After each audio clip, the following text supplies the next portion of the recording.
Hey, welcome everybody. Today we have Steve Shoup. Is that right? Shoup? It's Shoup, Yeah. right? Yeah. Yeah. Yep. Or as we're going to start calling you, Steve Sharp, right?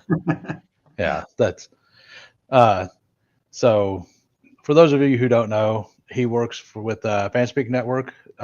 You and your sister Meg, Mhm. and I have all those details in the descriptions. I believe I linked all that right. So I'm excited. I went back and looked through the puppies that I got to the semis last year, the Superflex ones, and I was gonna start by looking through those. I figure that Yeah. that would be fine and let some people filter in and stuff. Yep. But Yeah. I'm gonna go ahead Well, and say hi to everybody. Welcome, Bestball Guy, Scott Jung, JT, Jason Calhoun, the River Rat, Chad Candles, Hartman. Thanks everybody for showing up. And so, how's your day been?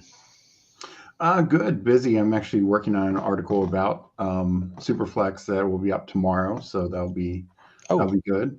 And yeah, I got another show night with our guy Andrew right before Jeopardy, and then of course watching Fanspeak Jeopardy. So yeah, it's a busy but good yeah. day. Nice. What time you need to be out? Uh, my show's at 8, so plenty of time. Oh, okay. Yeah. I I'm excited for the Jeopardy for sure. It's awesome for Yeah, sure. Candyman versus Hartman. Yeah.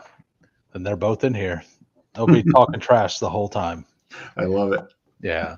Yeah, so I was wrong. I didn't advance the teams with like Baker and them. It was all Wow. elite basically. So like this team, it obviously fell short. Like I had a big week there and I didn't really. I had okay weeks. I finished third in both of the semis, but Lamar, Goff, and then Gibbs, Mixon was basically my only two running backs. Yeah. Like so, like that's something I noticed last year whenever I was doing it that like I needed more depth at running back, Hmm. and then like Waddle, Worthy, Hopkins, Jameson Williams. Like if you look, I have some of the studs from week 17 in here, but it didn't really matter because it didn't get there. And then Laporta and Andrews. And then the other one was also an elite with Jared Goff, I believe. Yeah. This one had three quarterbacks. It would have been super nice to sneak into week 17 because Josh Allen didn't perform, but it also had Gibbs and then Yeah. Pacheco, right? But James Cook and also only had three running backs by the end of the season, right? Like, Mhm. so like you don't have to be perfect, right? Like, No, definitely not. yeah, landed the double stack. And you were talking about your teams yesterday. The one you got you got one to the finals. You said I got three total of the finals, two in the puppy and one in the Pomeranian. okay. One was the super flex though, right? No, these are all super flex. Oh wow! So you got three. Yeah. That is awesome. Uh, So I did a total of 85 super flex teams and I advanced 29 to the playoffs and then three got through to the finals. that is fantastic. What was your highest finish? Um, in Uh, one of the puppies, I finished like 120th or something like that. I'd have to look it up. yeah, I mean that's top third. You know, Yeah. it's not bad. Like, Yeah, no, I unfortunately my teams, the quarterbacks were still fine, but like one team had like Chuba and Connor, and both Connor played like two snaps week 17, and Chuba was yeah, out. So yeah. One of my best team uh, in week 15 got bounced because I had two running backs sit. yeah, Uh, but Tyler here says, "Great point. I have to remind myself perfection is not necessary, and hits matter so much more." Absolutely, yeah, like for sure, that is an absolute fact. All right, well, people have had a chance to come in, so are you ready to do yeah, a? absolutely. And then while we're going through it, we can kind of discuss like strategies and stuff. I'm entering a 30-second superflex right now. There are 8 more to start. like I tried some weird things today. Um, I could just kind of go through the ones I done earlier. Like, was it like that? I did some wild things trying to push quarterback that Hmm. didn't work out, and then just went 5. Like, I don't know if this is good, but like took darts at people or at things. I mean, what I'd say is you at least took shots at guys who have reasonable expectation for starting. Like, sure, sometimes like pure backups can get in there. It's going to happen. And here's the thing: like, when a backup plays, they're likely to hit your lineup. Yeah, If you look, and I know this was week 18, but like Jimmy Garoppolo, 25 points. Milton had 28 points. Like, quarterbacks can hit the lineup and pretty much at any time. If you look for the season in half point PPR last year, I believe it was 6 receivers averaged 15 or more fantasy points per game. And I want to say 10 or 11 running backs. About yeah. 18 quarterbacks did. Oh You yeah, know? yeah. It's like So, half of them. so as many quarterbacks as all the running backs and receivers put together, um, average, 15 or more points. It might even been 20. I can't remember off the top of my head, but it just shows you like any any bad quarterback, any backup quarterback. If you had Mac Jones in a lineup, he would have hit your lineup multiple times last year. It's Yeah, just that simple. and like Joe Milton last year, Hmm. he had the 20, like 21, 22 points the game he played. I think it was 20, 28, Oh, was it 28? something Okay, like that. Yeah, 27 maybe. But yeah. yeah, So we're still waiting on 3. But what I tried to do here is something I don't want to do often. But I went double elite down here, hmm, and then just went only 6 wide receivers.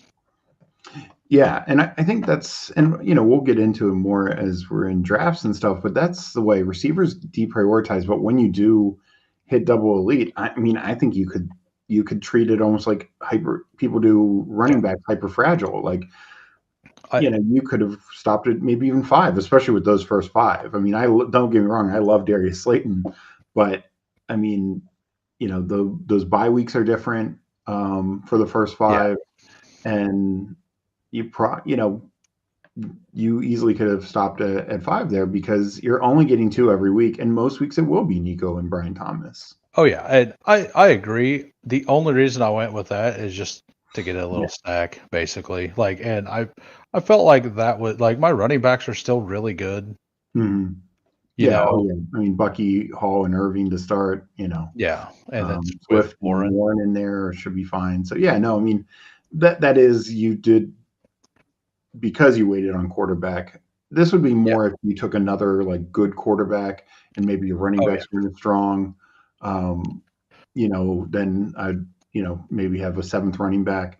But yeah, no, it just, I think it does go to show Yeah. the importance of the other positions. And we see we teams in every one of these drafts are still taking these elites in the first 3 rounds. You can do it. I just think like that, you still make sure you are hitting at least running back secure, and then quarterback, you had the stud to cover you, and then you just Yeah. took four other shots at it. Yeah. I was hoping that Stroud made it back because he does like Yeah. 50% of the time he was. So I was just trying to push something. You No. always try to push something here and there, right? Oh, I get Like, it.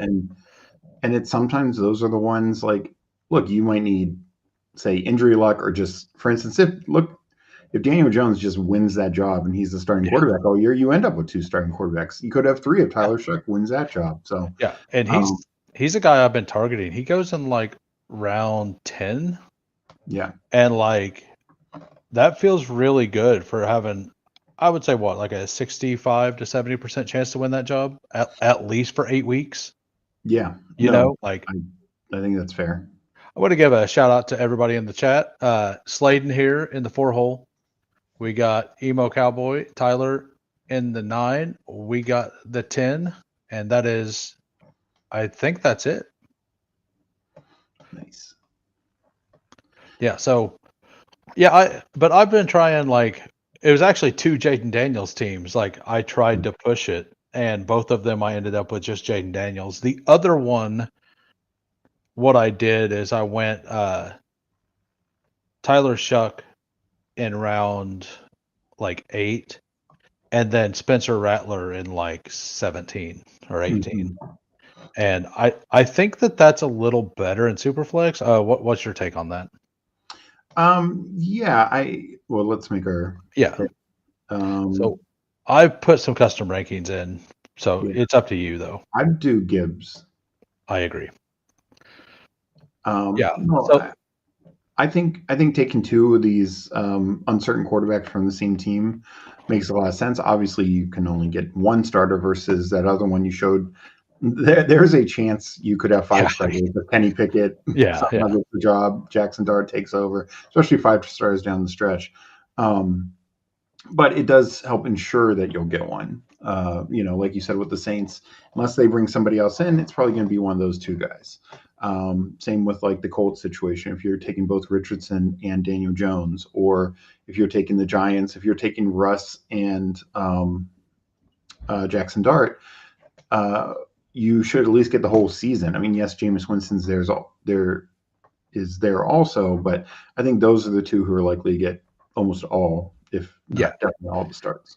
I agree. So do you want to go Kyler, Bo, Genty? Let's go Kyler. I All I right. still think his rushing upside gives um, him just a much higher floor. I know it's been a Yeah. couple of years, but we've seen him be a top 6 fantasy quarterback, and also fairly consistent. He used to hit 20, and even a couple of years ago when he came back from that injury, he came back week 12 or whatever. He still had like 4 or 5 games of um, I think 4 games of 20 points in only like 7 games. That's pretty impressive. Last year was Yeah. a little down, but he does now have 2 quality weapons, and hopefully it can just all come together for him. Yeah. And they like he's came out and said he needs to run more to make the Yeah. offense go. And I mean, it's pretty much a fact because as a whole, their offense is pretty slow overall. Yeah. So like that he has to do that for them to unlock things.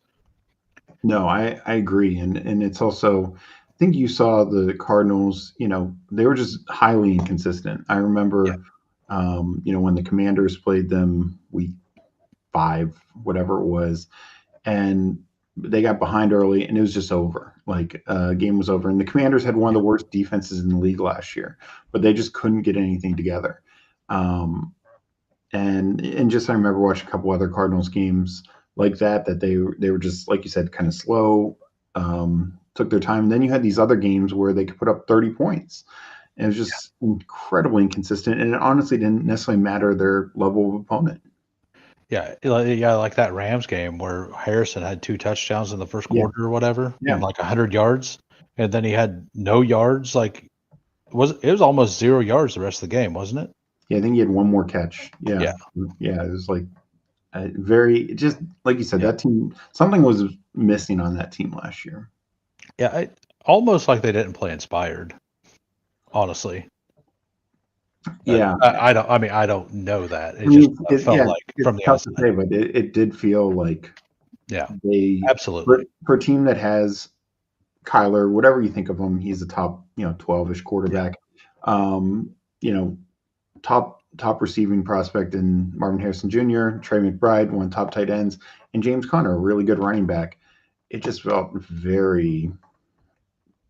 yeah, It felt like we were watching, like one of the worst offenses, like the Patriots or right. something like that. Yeah, and I mean that is how it felt. But man, like McBride was the second best tight end in the league, and Mhm. Connor absolutely smashed. Like, Yeah. yeah, he really did. And even Marvin Harrison, I know like some advanced metrics and stuff aren't as favorable to him, but um, the the thing with it is for a rookie, he still had 800 plus yards and 8 touchdowns. I mean, we would celebrate that almost every rookie. If you told me any rookie receiver did that this year, we were drafting them every time. Yeah. Oh yeah, yeah. I mean, he outproduced his dad, right? Like for his rookie Yeah, year, yeah, one extra game, but Sure. All right. So, I mean, I like a lot of this. Yeah. We'll let Emo make the Yeah. pick. I mean, I'm sure he's taking this guy no matter what. Oh, But he's taking Brock because he wants Juwan Jennings. So, yeah. like, we know that. Um, I I think I would lean May Okay. over Dak. Yeah, I'm there, or like either that or Herbert, and try to push Lad around. But Yeah. yeah, I think I prefer. I I have guess like 30% Drake May in yeah, this. I guess So, I look so at I'm it, good. I'm good with Drake May. and maybe not, but I was hoping with three kind of running backs right there, and honestly, Brees Hall is kind of the same. Like I was hoping to get a running back on the way Yeah. back here. Oh yeah, yeah. No, I agree with that strategy. I just I'm not going to have zero of the top receivers. Like, Yeah, and I mean this is a draft. We're gonna go with whatever you believe. I think, I mean, based on what was going on yesterday in the chat, like it seems like you and I mostly agree with what the best strategy is. yeah, and So that to what you said is not only can you take receivers and then build correctly, but that's the other incentive. If you can get the stack, obviously that adds a little bit more value to these top receivers. yeah, yeah, absolutely. And it wouldn't have mattered because he went. So Yeah, and I did land at once, but there were three quarterbacks. I was at 11, and I took Lad first. So yeah, I all right, think I'm so taking Jacobs here. yep, Like that's a snap call for me. absolutely, I agree. Because like there's probably going to be a third quarterback available for us Mhm. whenever we come back around, Yeah, as long as we want one. And like I know we prefer to go three quarterbacks on this, like with Kyler and Drake, or really anybody in Superflex. But with these two, if you have to, we could just do the two flyers late, right? If things dry yeah, up. yeah, and So that's the other reason why I kind of liked Drake over say Dak or yeah, Herbert. yeah, Is I just think his ceiling is so much higher. We've heard about it. He had he started what 12 games. He had 400 yards rushing, 400 plus yards rushing, and they didn't have basically a single design run. So yeah, his rushing points were, roughly 40 rushing point. And if I remember correctly, I don't think he had a single rushing touchdown. So his rushing points were, 40 last year. That could easily go to 100 in, just playing 17 games, more design runs, run goal line runs because the offense is better, et cetera. Are we going to get shocked if he is? he had He two. did have two rushing touchdowns, Yeah, but still, like it could go from yeah, two to 6 or 7 easily. yeah. But yeah, I've heard the design run thing as well, and like they're definitely going to utilize that this year for sure, right? Yeah, And their offensive line is significantly better, which is going to yeah, give him more time to set up those things. Like he's going to actually have time instead of like set up, look at one read, and then just kind of run around. Like he's going to be able to go back, set his feet, check two targets, and then run through an actual hole yeah. instead of just run Well, somewhere. and the other thing with it is just with so much the offense line being better offensive coach in Josh McDaniels, and then just better weapons. Diggs and Kyle Williams. I mean, even Mac Hollins is an upgrade to this passing attack. He really is. And Travion Henderson added in, out of the backfield, blocking out of the backfield, everything. Like they're just going to be in so many positions to score more. And that is just such a huge thing, particularly and also for quarterback Yeah. rushing touchdowns. Like you're not getting a rushing touchdown if you don't cross the 50, And, um, and unless you're they, Daniels or Lamar. But yeah, yeah. I mean, Joe Burrow had a 40-yard rushing that's touchdown last true. year. But I see, mean, it was only 40. it was, It was 60. I don't think he's getting there. yeah. Uh, I still remember. I mean, this is, you may remember it. Remember the Steve Bono bootleg, Yeah, the 73, the slowest 73-yard run in history. yeah, that That is. was, it was classic. Those are some days back then in the 80s and 90s. Yeah, Let's see here. I like a lot of this. It's left really. Yeah, I think, yeah, quarterback. I would lean. McCarthy. I think I do too. Like I get a lot of Bryce Young Yeah. anyway, but this also is a bring back, Hmm. right? And maybe we get Addison about the time when I start taking receivers. Addison's on the board, so Yeah, um, down here. yeah, Yeah, yeah, and also like maybe Hawkinson. That yeah. wouldn't be a bad So option. so that's the weird thing. Like the wide receivers are massively pushed down, but Hmm. the tight ends haven't moved at all No, in like this ADP structure. around. That's it. Like, Like Kittle like goes 6 picks past where he normally goes. yeah, and like I Bowers mean going. Bowers gets moved down half a round, and McBride Yeah, half a round, yeah. but and then like it's half a round to a round max. Hmm. And you would think that that would like because your flex, if you're flexing a tight end, you're losing, right? Like Well, in this, and it's also, and we saw this with the big board. Uh, let's make this pick, and then we can talk about it. I think we, yeah, one of those two yeah, probably, right? yeah, basically whichever one. Um, I mean, I'd probably lean Mixon. okay, Um, I yeah, just think, and the bye weeks either way it doesn't matter. yeah, So and I love Amari Hampton, but Najee Harris is there. I think that is, that could just end up being I a bigger split than people, you know, don't want to admit.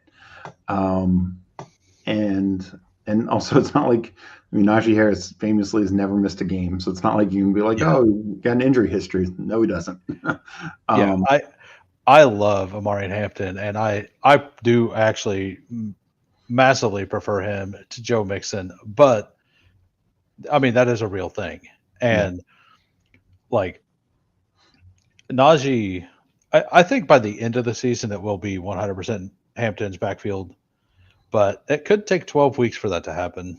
It could take 3 weeks. We don't know.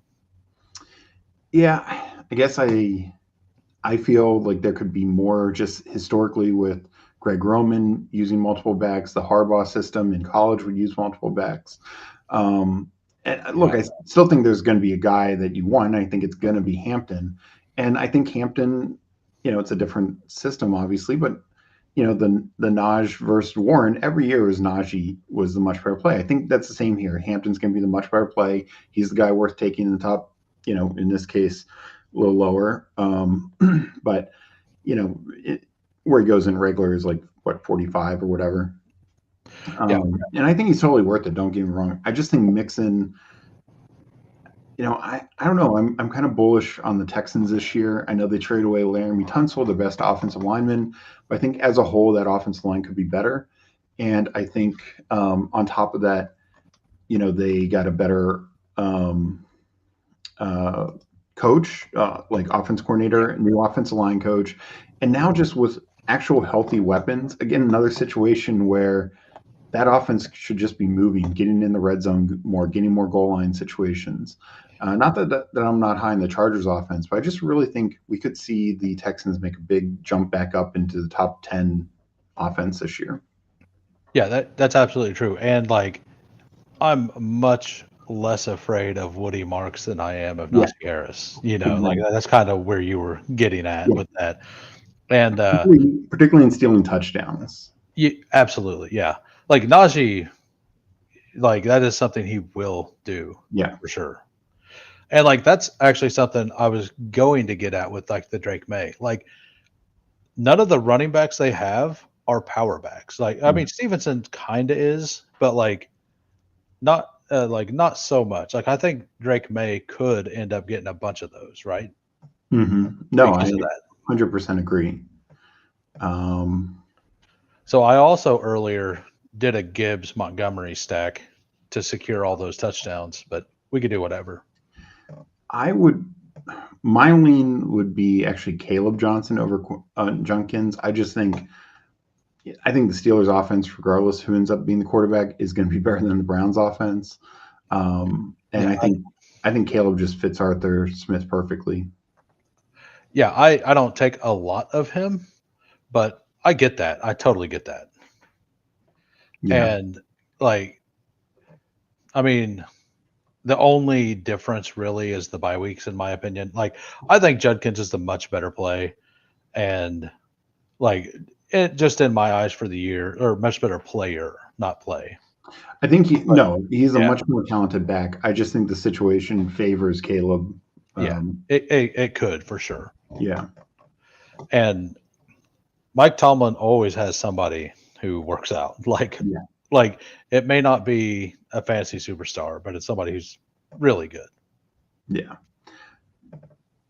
I think to me, I mean, I'll just cue it up. Like yeah. the screen's screaming that we're going to do it anyway. So we might as well just click the button and put them over there, right? Yep. Come on, Glenn, don't do it.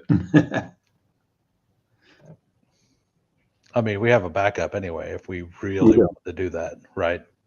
We could do that if Addison goes. So you're good. Yep.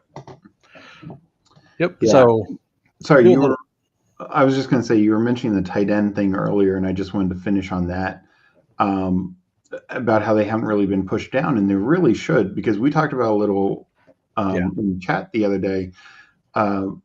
Like you said, like if a tight end hits your flex, it's just not good, and it's less likely now that not as many receivers are being starters.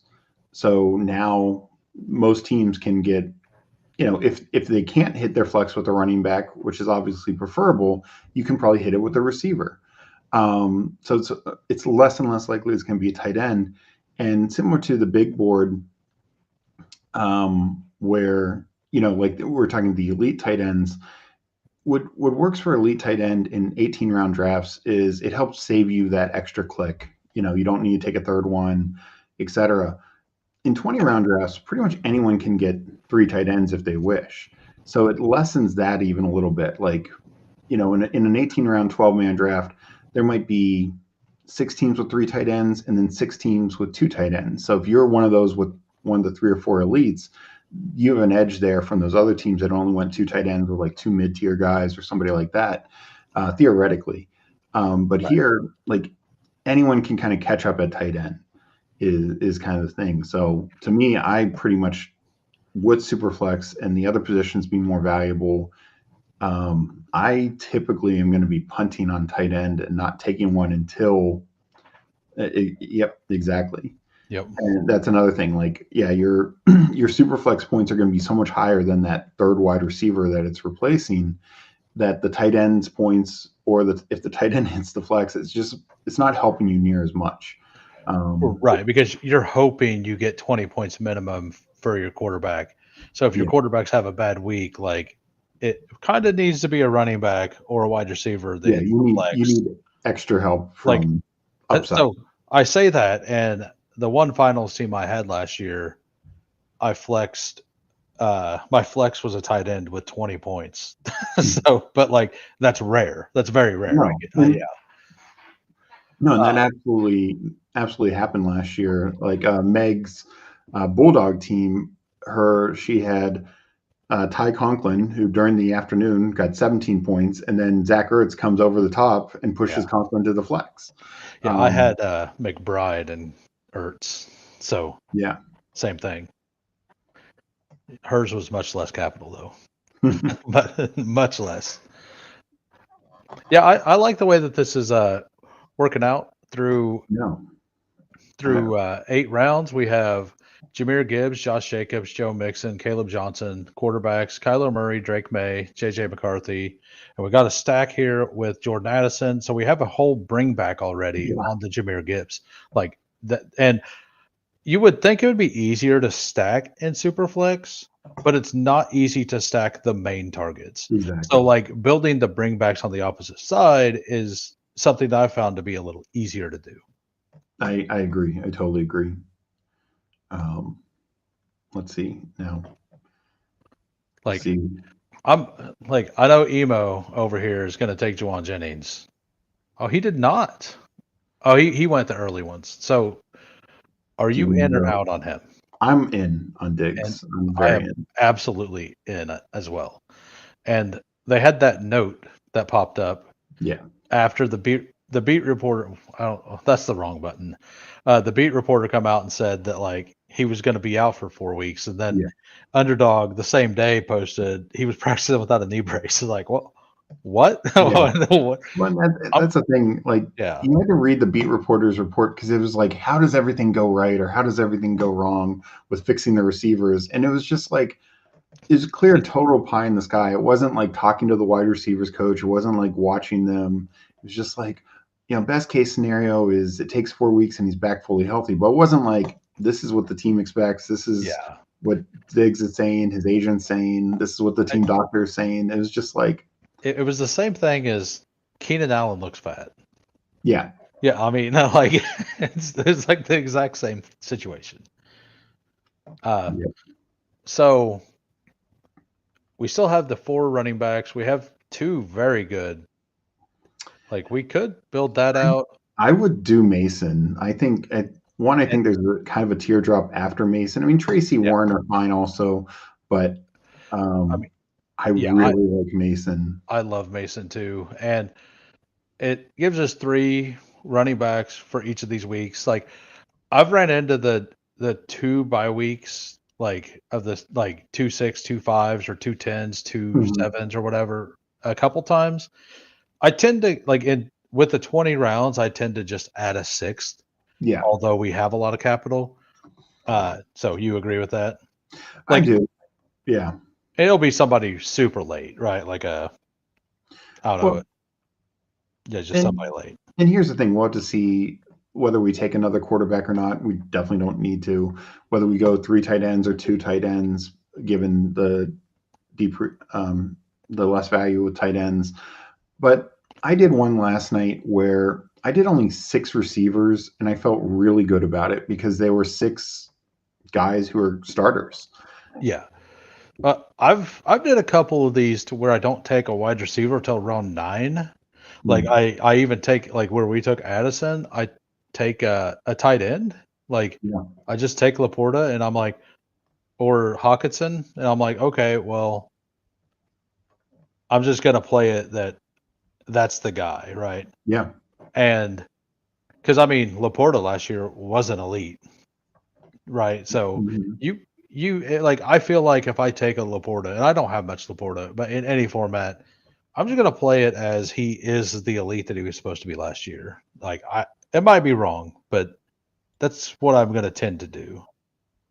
And but like it just allowed me to take a whole bunch of guys who like just try to ping pong like Rashid Shaheed and like mhm. MVS and Alec Pierce together. Like just take a whole bunch of those guys who put up multiple 17 to 20 point weeks last year Yeah, and like just hope it hits in the right way. yeah, and I think yes, we're never going to have that Jamar Chase, but even Jamar Chase, like I talked about this with Eliminator. Jamar Chase, the first 2 weeks last year, didn't even get 10 points.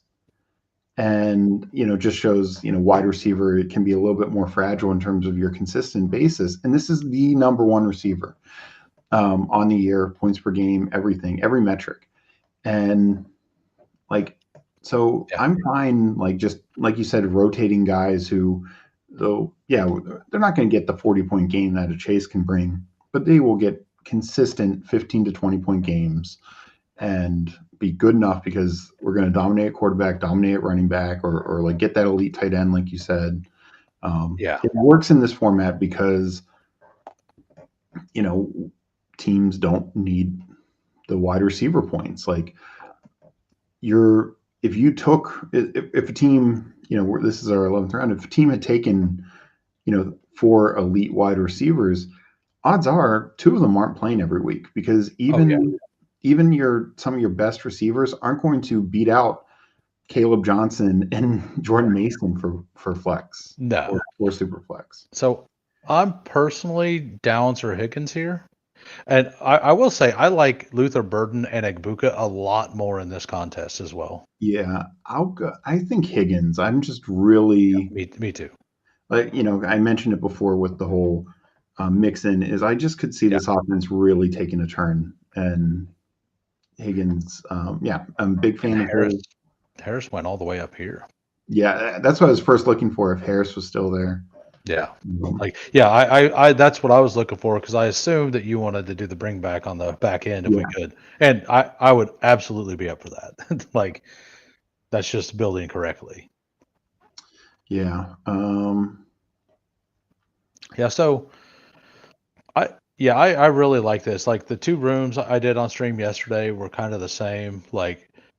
And like I've done it kind of like what Emo done here without Kittle, like take an elite and then go three Yeah. quarterbacks and then just hammer running back. And that feels really good too, because like if you have Jefferson as your anchor, like Yeah. you still only have to go 6 wide receivers, right? No, exactly. Like Like anchor wide receiver, I think can work like Emo did. It's yep. when somebody takes that first wide receiver and then, maybe they'll take a quarterback next round, but then they'll take two more. And it's like, no, those should have been running backs or more quarterbacks. I have Um, 40% Kyle Williams right now in this because I have a lot of Drake May.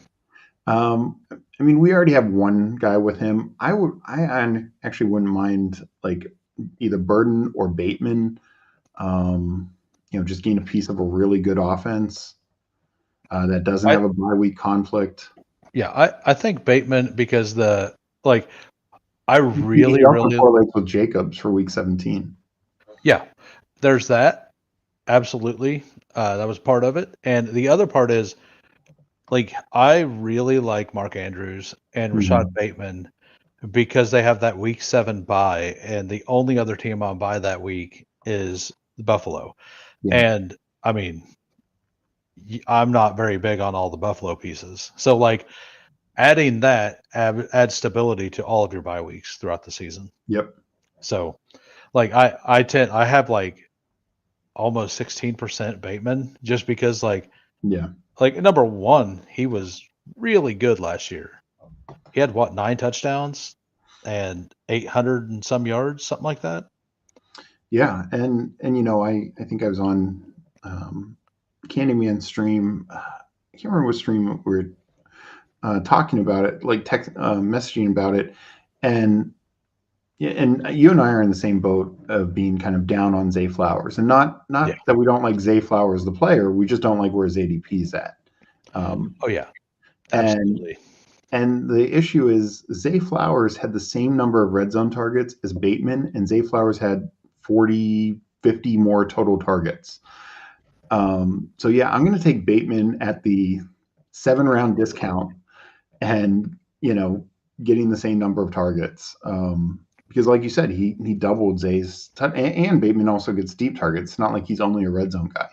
So Right. yeah, I'm And totally like I mean, I could see Flowers being really good because like it was really weird because like he basically destroyed cover two, but he never broke through the cover two. yeah So like if he learns how to break through on the cover two, like Jamar Chase can, like it's probably over. Like he's probably a yeah smash pick.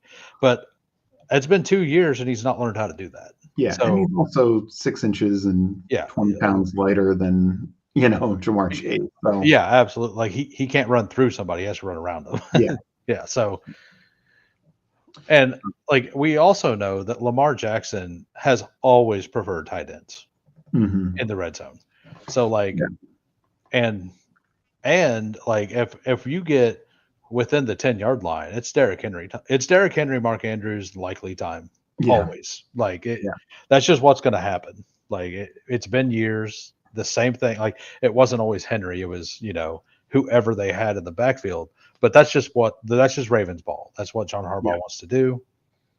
So no completely yeah, and I've said the exact same things. You went over yeah, we are in lockstep with that. And Zay's a great player. Like yeah Zay's one of those much better real life players than fantasy. Yeah, no, I mean, and it's also if Zay was being taken at like 70, then I'm way more in on him. It's just he's being Yeah. taken like 50, I, and I mean, I think I would be in on him if he was going where like Waddle and Olave are going, even. yeah, no, and Like I've let's make a pick, and I'll make another point on it. I would go I think Besh or Hollywood. Do we have any bring Okay. back stuff? We don't have any bring back stuff. I'm No, good with either. let's go Besh. I just think he's more Yeah. in line to be number 2.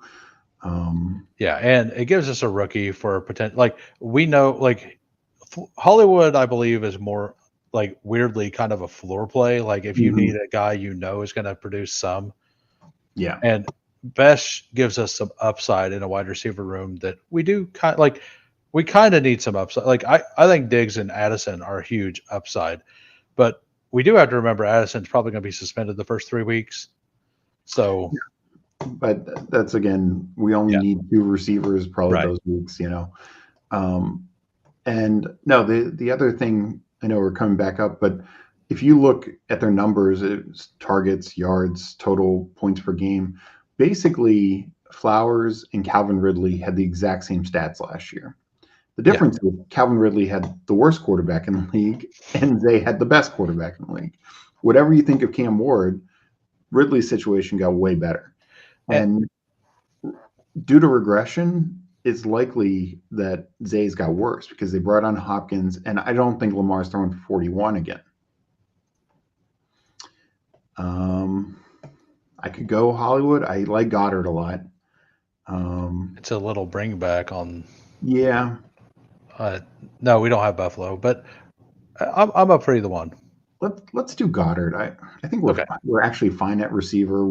Yeah. I think you and I both like there's a number of other starters still out there. Um, Absolutely. you know, Yeah. So something else, and was my biggest point with Zay Flowers going into last year, but he broke it. Like last year was the first time Lamar ever had a 1,000-yard receiver, I believe. No, like Hollywood got like 1,020 or something. yeah. It was like barely like But it might we. also be Lamar the full year because that one year Hollywood had a great year, but Huntley played the last 6 games or whatever. Oh yeah, true. That is true. So maybe that is not directionally accurate at all. But But I mean, in general, Lamar has not had like top tier receivers for sure. we got a question here. Sorry, I'm late. What's the best potential 3-round start from front, middle, and back of the board? Like, go ahead. I'll go first. I'll say front, definitely a quarterback. I think your first 5 picks, whether you're Allen or Lamar first, through Burrow, so Daniels and Hurts as well. Your first 5 picks to me are quarterbacks. I take those 5 over Saquon, over Bijan. So I start quarterback, depending on where it is coming back. If like a top running back has fallen, like sometimes I've done like Burrow, McCaffrey, or JT. But if there's a good quarterback there, sometimes I go quarterback, and then hit running back. But I want 2 quarterbacks and a running back if I'm in one of the top 5 picks. In the middle, I'm probably taking a running back because those top 5 go, and then I think there's a gap between like Mahomes, Baker, and those guys. So then I'm kind of going running back start, and then probably quarterback. And kind of in the back end, it could be either one again, depending on what running back's still there to start. And then, so then probably quarterback, running back in the first 2 rounds, and then quarterback in the third round, typically. Yeah. So from the front, I've tried it a couple different ways, but like I think you go quarterback, 2 quarterbacks in the first 3, and Mm. the other position, like like you could go any like a running back or a wide receiver. If you go wide receiver though, you need to go multiple running backs. Like Mhm. I kind of want like 4 running backs by round 9, like no matter what. Yeah. Like and so like getting the anchor wide receiver, like that's doable. I would prefer the running backs as well because you can start 3. I mean, you can start 4. You hope to start 3, right? Yeah. And so like if you do decide to not take the running back and you want Puka or whatever, like that's fine. But you just have to hammer the running back and realize you only need the one other receiver for your roster. Yeah. So we will remove him. Yes. I mean, this is where it gets kind of ugly. I mean, I agree.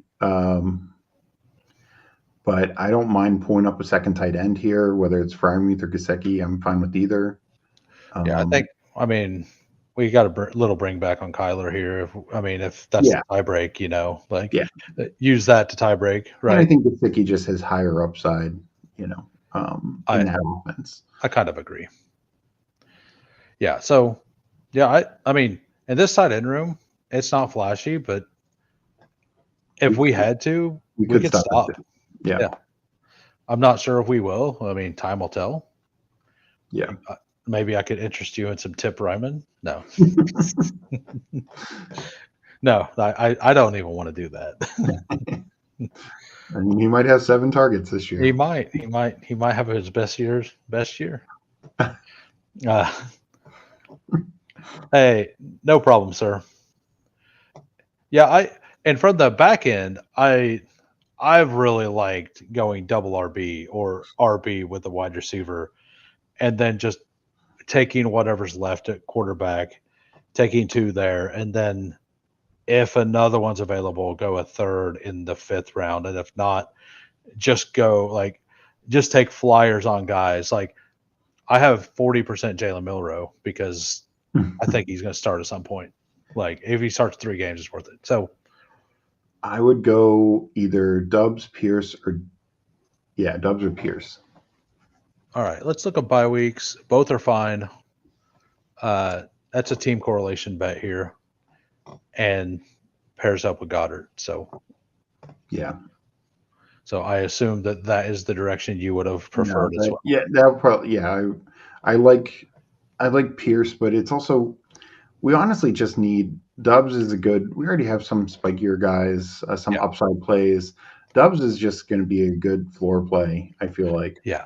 And that's kind of why I was leaning that way is because having him with Addison's suspension just for those 3 weeks, even if it's like he's probably going to be on the team and getting targets at least for the first 7-8 weeks, right? Yeah. Like worst case scenario, like if Savion is a real thing, and I like Savion a lot. I don't know if he gets a chance, but I like him a lot. Yeah, no, I agreed. I still think if they move on from a receiver, I think it's just as likely that they move on from Wicks. I know Dubs had the conflict with the team last year, I'll say, but I think Dubs, they value his run blocking. I think they value just his consistency.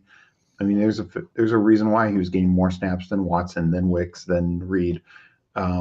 So, I think they consider him more valuable than I think he feels. But I just think he's more likely on the team. Yeah, it's kind of funny because maybe it's just my perception, but it feels like the guy who's out there run blocking, and that's what he's kind of known for, like the team guy. That guy is somebody who everyone who doesn't like the team hates. Yeah. It's just like an attitude player. Like he only plays like Mac Hollins. Yeah. Like who likes Mac Hollins who wasn't a Bills fan, right? Yeah. Or Alan Lazard or guys like Gabe Davis. Gabe Davis, everyone hates him, but he had always had a role in Buffalo because of his run blocking. And sure, he could catch a deep ball every now and then, but it was and it's just funny to think about how because that guy is needed in a locker room is kind of how it feels, and if they don't have another guy with the dog in him, and I don't know what I never really heard anything about Jaden Reed in the locker room, but I mean, that doesn't mean it's good or bad, right? Well, one, it's also like a Jaden Reed just can't fill that role. He's too small. Exactly. Again, 4-5 inches shorter, 25 pounds lighter, and I think just a lot less muscle.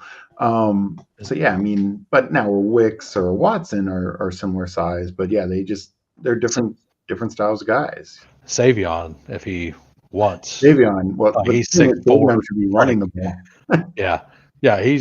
ball. I'm very interested to see what they do with him. What do you think about the Marshawn Lloyd already being injured? I mean, it's Like, not entirely shocking. Um, yeah, that's how I feel. Do we want to address our last running back now? Do we want to try to take? could you sort by running back just to see what's It's always there? this bad. Yeah. I mean, it's pretty grim. Um, I mean, just for we got another pick coming up. All these running backs are roughly the same. Let's just get Michael Wilson. Okay, Um, yeah, a stack at least with him, yeah, and yeah, this looks really good. I really like the way this looks. yeah, I don't mind this running or wide receiver room at all. I know people, would hate it, but for what we're playing, Yeah. like how many times will we need a third guy from that wide receiver room? Maybe once, maybe twice. Like maybe those week fives and week sixes when a couple of our running backs are on by as well, but probably not. Yeah, and like Stephon Diggs was, like if when he gets back to full strength, like he just might be that third round talent again, second, third round talent again. I mean, he was 2 years ago, he was going in the first. And last year, like I think he was going in the first 2 years ago, right? Or was it mid second? Yeah, no, 2 years Yeah. ago. Yeah. And then like last year he got knocked down to the third with like because all right, so running backs, they You all know, went. who I'd take a shot on is Ja'Cory Krosky Merritt. I think the Washington situation is way more open than we're thinking. This is a 20-round draft, so I feel Yeah. better about doing it in here. And because our first five running backs are so freaking good, like Oh if, yeah. he, Like if he's a zero, it doesn't hurt us. But if he actually hits and down the stretch is like a guy for Washington, that's such a steal. yeah, he's a player I need to start clicking some. Like Yeah. I don't, and like you're right. Like if like the Brian Robinson, like everyone believed they were going to draft somebody because I don't know exactly why. You're a Washington fan, Well, so maybe you have more insight to multiple it. multiple beat writers were kind of just consistently releasing it. Like they really want to upgrade the running back position. They, don't be surprised if they're taking a running back early. They were tied to like both Hampton and Henderson in the first. Uh, Hampton was gone, but had a shot at Henderson. But I do think Josh Connerly was their top target, and offensive line was their top target. But Yeah, I think because in the second they did not expect Trey Amos. They thought reportedly had like a first round grade on Trey Amos, and he was there for the second. Had he not been there, maybe they would have looked at a running back then. And then the other thing is they right. traded away a bunch of picks for Lattimore, Tunsil, and Debo, so they didn't have a lot of picks. They didn't have a third rounder. Yeah, and that's like whenever I did my little mock that I hit the first 9 picks right by position and then hit nothing for the next 2 rounds. Like, but I I actually ended up starting by having the Commanders trade down and then take a running back. Mm-hmm. And then whenever I readjusted it after day one, I was like, I don't think they're going to take a running back. I just don't think they can. Like, Yeah, like, and if they do, it's going to be so late that, and I, I'll say this, like, whenever I watched Ja'Cory Krosky Merritt, like, he was a guy that I couldn't get into, but it was because I didn't see upside. Like, I thought like, and this isn't a knock, like it shouldn't be a knock, but it was in my book. He kind of reminded me of somebody like a Devin Singletary. Like he's just going to be a guy who, at his best, he's like good, you know, but he's going to be reliable. Like that's what he looked like to me, and that's probably what Washington needs, yeah, honestly. and that's the thing. I've said it before. Like, Brian Robinson. Look, both Brian Robinson and Eckler got injured last year. Eckler multiple times. When Brian Robinson came back from injury, they still kept utilizing Jeremy McNichols. Like that wasn't just the weeks that Brian Robinson was injured. Even in the playoff games, Jeremy McNichols was getting carries. He had two touchdown games or something. Yeah, I believe so. Yeah, One was that Cardinals game, I believe. yeah, I think he had two touchdown games, and like So one of my high roller teams had like I leaned on Brian Robinson as my running back too, and then went like deep and without taking I went like, and then I missed on the guys. But all right, so I know all about that. Like, so do we want to? I mean, we can do anything. Let's get another receiver here, and then um,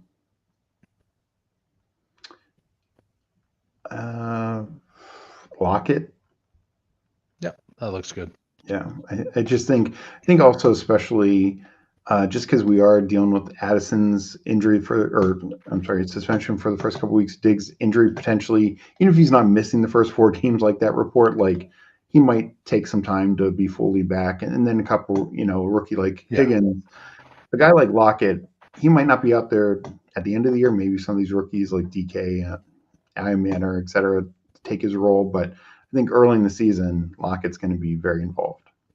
Yeah. So with this last pick, do you want to throw a dart at wide receiver again, or take a upside shot at tight end, slam in another random quarterback like a Pickett, like a Rudolph?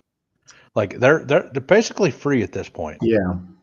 Like I think if these guys are available late, tagging them onto any team is fine. Like it's up to you though.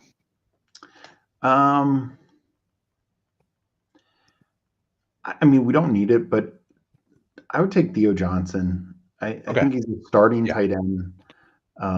Bit of a bring back for Besh. Yeah, no.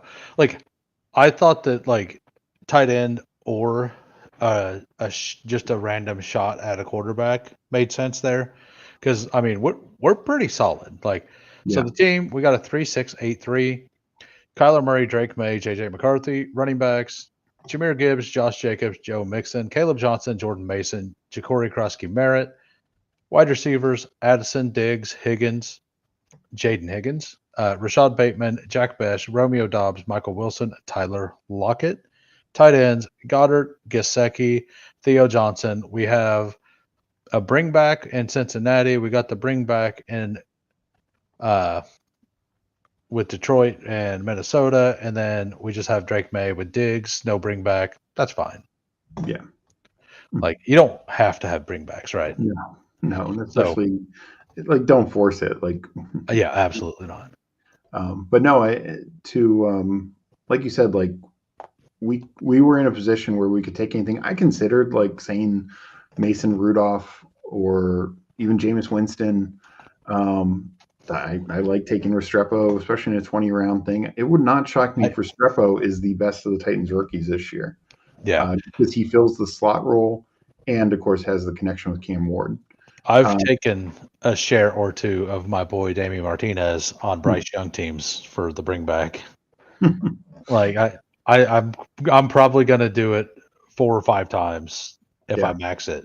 Like I'm not gonna go overboard. And on Cam Ward teams, I probably will be definitely throwing in some Restrepo. I like it for sure. Yeah, I agree.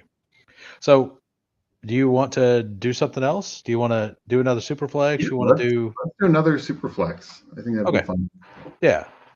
Yeah, I really like this format. I know some people aren't a big fan. Like I would be up for the Superflex or any of the other tournaments other than the big dog. I mean, if you want to put it to chat and see if they vote, I'm fine with whatever, me. But yeah. Put it in chat. Let me just make a poll real quick. Yeah, while you do that, I just want to talk about how that team shaped up, and that's what I like is when we came to our last pick, we could have thrown even another running back in there, one of these like just total flyer guys. We could have thrown another quarterback in there, like the Mason Rudolph, because honestly, any backup quarterback that starts, whether it's Joe Flacco a couple of games last year, or I mentioned this in I think your chat yesterday, Drew Lock, the number 2, the team finished second in the Superflex puppy last year, had Drew Lock as one of their 2 quarterbacks. In fact, Drew Lock outscored Lamar, so he technically was the starting quarterback. Lamar was the Superflex quarterback. So it just really goes to show that look, if you hit a quarterback, they're going to play. Now, obviously, it's better to have starters because we can kind of count on those guys for more games and get value. And there's no chance because a guy like Joe Milton or, you know, Gardner Minshew or, you know, whoever these backups are at these various teams, they might have a zero. And so you just have to be prepared for that. But there is some value in taking, even when we have like 3 clear starters like we do, have a 4th quarterback. I did that before. I did that last night in the draft. I took Joe Flacco because it's like, yeah, Joe Flacco might only start 5-6 games next year, whatever it is, but I got him in the 18th or 19th round, and I think 18th, and I was like, why not? Like, I think he's going to get some starts. If he hits my lineup, covers a bye or 2 for me, because I had, I think, Penix in that, and so I had an early bye. I was like, that works. Yeah, if you read down my list, I got Milrow, I got a Pickett with both Seattle guys. I got Daniel Jones with Pickett. I got another Pickett. I got a Flacco. I got a Rattler. Another Rattler. I'm just like, if I get boxed out, I'm not scared to sprinkle in. And by the way, just to recap, the original poll, 24 voted. The poll was who should be the 101, and it was split down the middle, 50-50. And I'm personally I'm a lean towards Lamar, but I don't want zero Josh Allen either. I haven't got a Josh Allen team either, so I definitely am going to take him next time on 101. All right, so we got Superflex.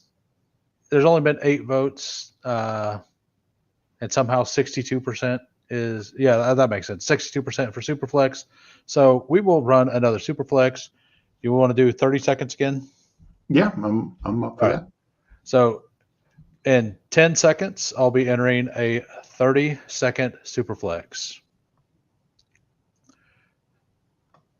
Yeah, I did that some last year, and like the one I showed at the beginning of the stream, I did that, but like the problem with that is you need the 3rd quarterback to advance you through the playoff weeks. And a bunch of my team, like I had a lot of my advancing teams, I only took 2 quarterbacks, and I didn't get advanced at all. So, or very often, because like you need to start 2 of them. All right. Yeah. And just the other thing while we're waiting for that to fill that I would mention is like, yes, like in this case, a Sam Darnold or some late guy, whether it's Geno, Darnold, whoever, they're going to outscore just about every running back, especially the ones that you're taking at that pick where you'd be taking them. You know, we're not taking Geno in the 3rd round or Darnold in the 4th round. You know, we're still taking them in Superflex in 6th, 7th round, 6 and 8, whatever it is. And whatever running backs or receivers are there, if they're playing, they're outscoring them by a wide margin. And, you know, I just think are going to hit more consistently and also cover, because even the elite quarterbacks, I mean, Hurts and Lamar were, I think, the most consistent scorers last year in terms of 20-point games. But, you know, even they have some down weeks. And famously, 2 years, not this past year, the year before, QB1 on the week was Mac Jones. You know, and that was with the Patriots still, also making it even worse because you can't even say it's Brian Thomas who led them there. And so, you know, it's just like we see quarterbacks all the time, rando quarterback spike and hit. So I would just keep that in mind. And that's just, even if they hit your lineup twice or 3 times, you know. Yeah, like, so this chart here, I have like the nuke and the spike week. I figured out what it is. It's like whatever the standard deviation was of points per the position. It's like if it's 1.5 times over was a spike and 2 times was a nuke, I believe. So, and this was spike weeks data. We're still waiting on 3, by the way, but like I have over here, like top 2 finishes, who they were. Like Lamar had less, but he had more spike weeks. Like, yeah, which is kind of weird. Like, cause he had the most spike weeks, And like you look at the people up top, like all the way to Josh Allen. So like Josh Allen, Jaden Daniels, Joe Burrow, or Lamar, Joe Burrow, and like Jalen Hurts only had 4, like which feels weird. Like it, Yeah. I mean, he didn't need to run, like right, like Yeah. he didn't need to do what he usually does, and they were up by so much that probably limited his points. If their defense is worse, like we expect, like he might have to actually play in the second half, right? So, Yeah. No, so absolutely. like he could easily be up there as well. So like you look at that, and if you just factor that in, like Jared Goff had those spikes uh, as well, but everybody else, like there were what 1, 2, 3, 4, 5, 6, only 6 quarterbacks had 6 spike weeks, and the next highest was 4. Right? Yeah. Like that's a good reason right there to definitely take 3, no matter what. Right? Yeah. Like if you look through this, and then like I'm disappointed in this chart because I made it on Firefox. Whenever I ported it over, the dark mode changed all the colors on Chrome. So like it bothers me to look at that chart now. Like from like just a me perspective. Yeah. Would you mind going back to that chart for a second? Yeah, and like what this is I just took PFF's stats and then I added in a formula or two for like points per game, and then I manually typed in these from like Spike Weeks charts. So the data might not be 100% accurate, Yeah. like within itself. So I want that to be out there. So like because it may be wrong.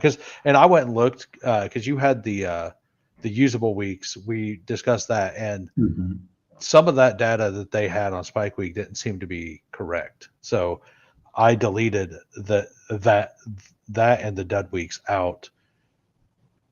And yeah, no, and again, there's different ways to look at it. I know, right, like for me, I look at for non-quarterback positions. To me, anything 10 points or above is a usable week. 15 above average, 20 good, 25, etc. Quarterbacks are obviously a little different. I mean, 15 is like the bare minimum. And just I was looking at the points per game. I know you're right, and I know you have like some non full-time stars like DTR and Milton in there. yeah. But you look going down. I mean, you know, Jameis Winston, Geno Smith, Aaron Rodgers, Anthony Richardson, even like these This guys is they're averaging 15 points a game. this And is a click that I haven't made in Superflex that I think I will at some point.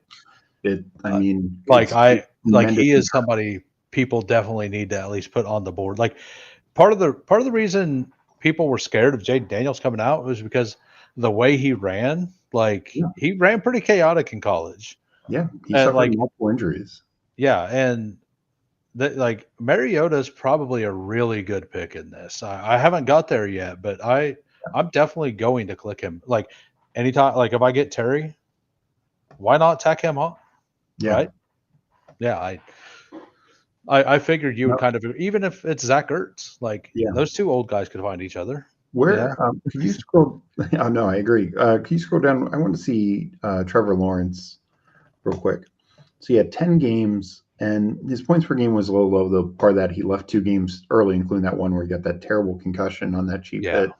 But I believe, if I'm not mistaken, in those 10 games, and that includes again 2 early, so basically 8 full starts.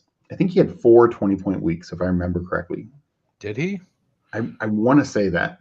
I mean, I use that we'll player just profile. look it up. Still waiting on one for the 30-second Superflex. And 1, 2, 3, 4. Yep. yeah, Yeah. So I don't know. Like, so Spike Week, like because of the way that they do it, like if it's the average, like the average points scored over the season for that position, right?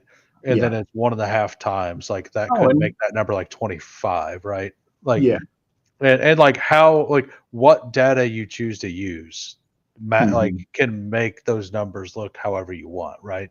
Yeah, and that's just one of the reasons why I'm bullish on Lawrence. I know he's coming back from the injury, but oh, my sister got in Yep. here. That We got so hold on a second. We got Megan at the 2 spot, yeah. Steve's sister. We have the 5, Jason the River Rat at the 8, Sladen at the 11 again.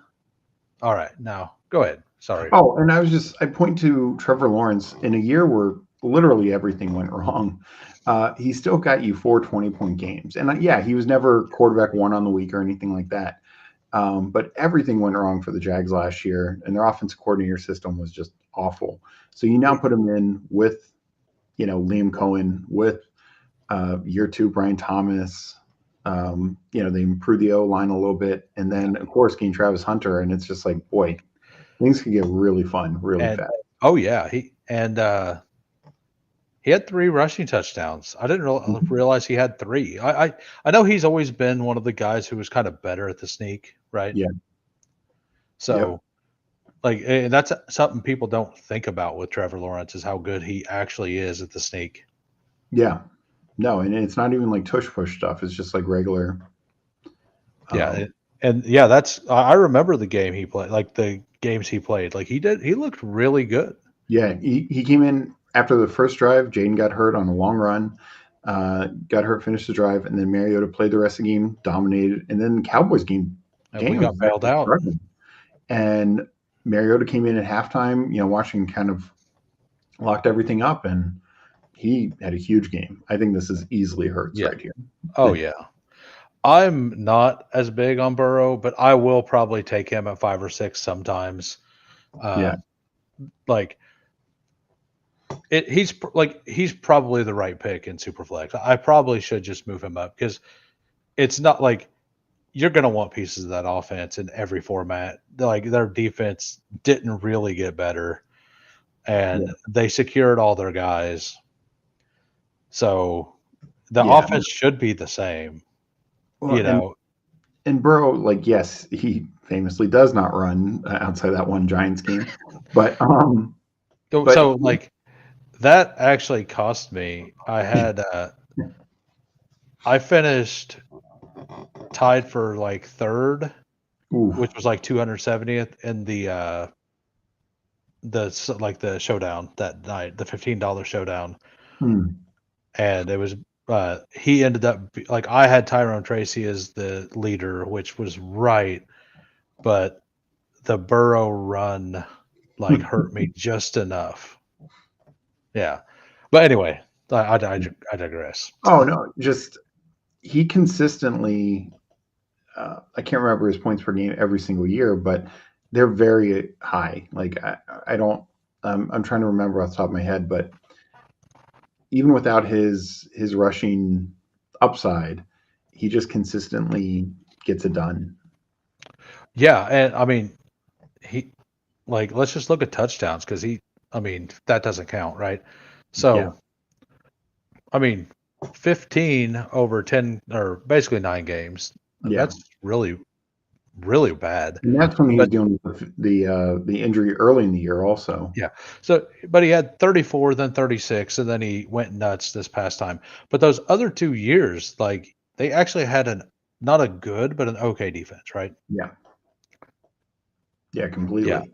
Yeah, they really are. It's the best I've done in one of those, Mhm. so it sticks with me because I nailed Tyrone Tracy as the captain, being right. That was the one awesome game he had. Uh, but yeah, I actually what cost me in that ended up being if if Daniel Jones would have thrown a pass to anyone other than I think it was Slayton or Wandale. I think it was Slayton. If he completed a pass to anyone but Wandale or Slayton, I would have finished first. Oof. And they kicked the field goal, Oh, jeez. right? Like so like like it was 4th and 2 and Yeah. they didn't go for it. They kicked the field goal they needed which I get, like from there, like it's whatever to them. But all he needed to do, all right, Kyler, right? Yeah, yeah, I Yeah, think like that's a good we're not. start. This is going to be rare-ish, Hmm. and I love this start.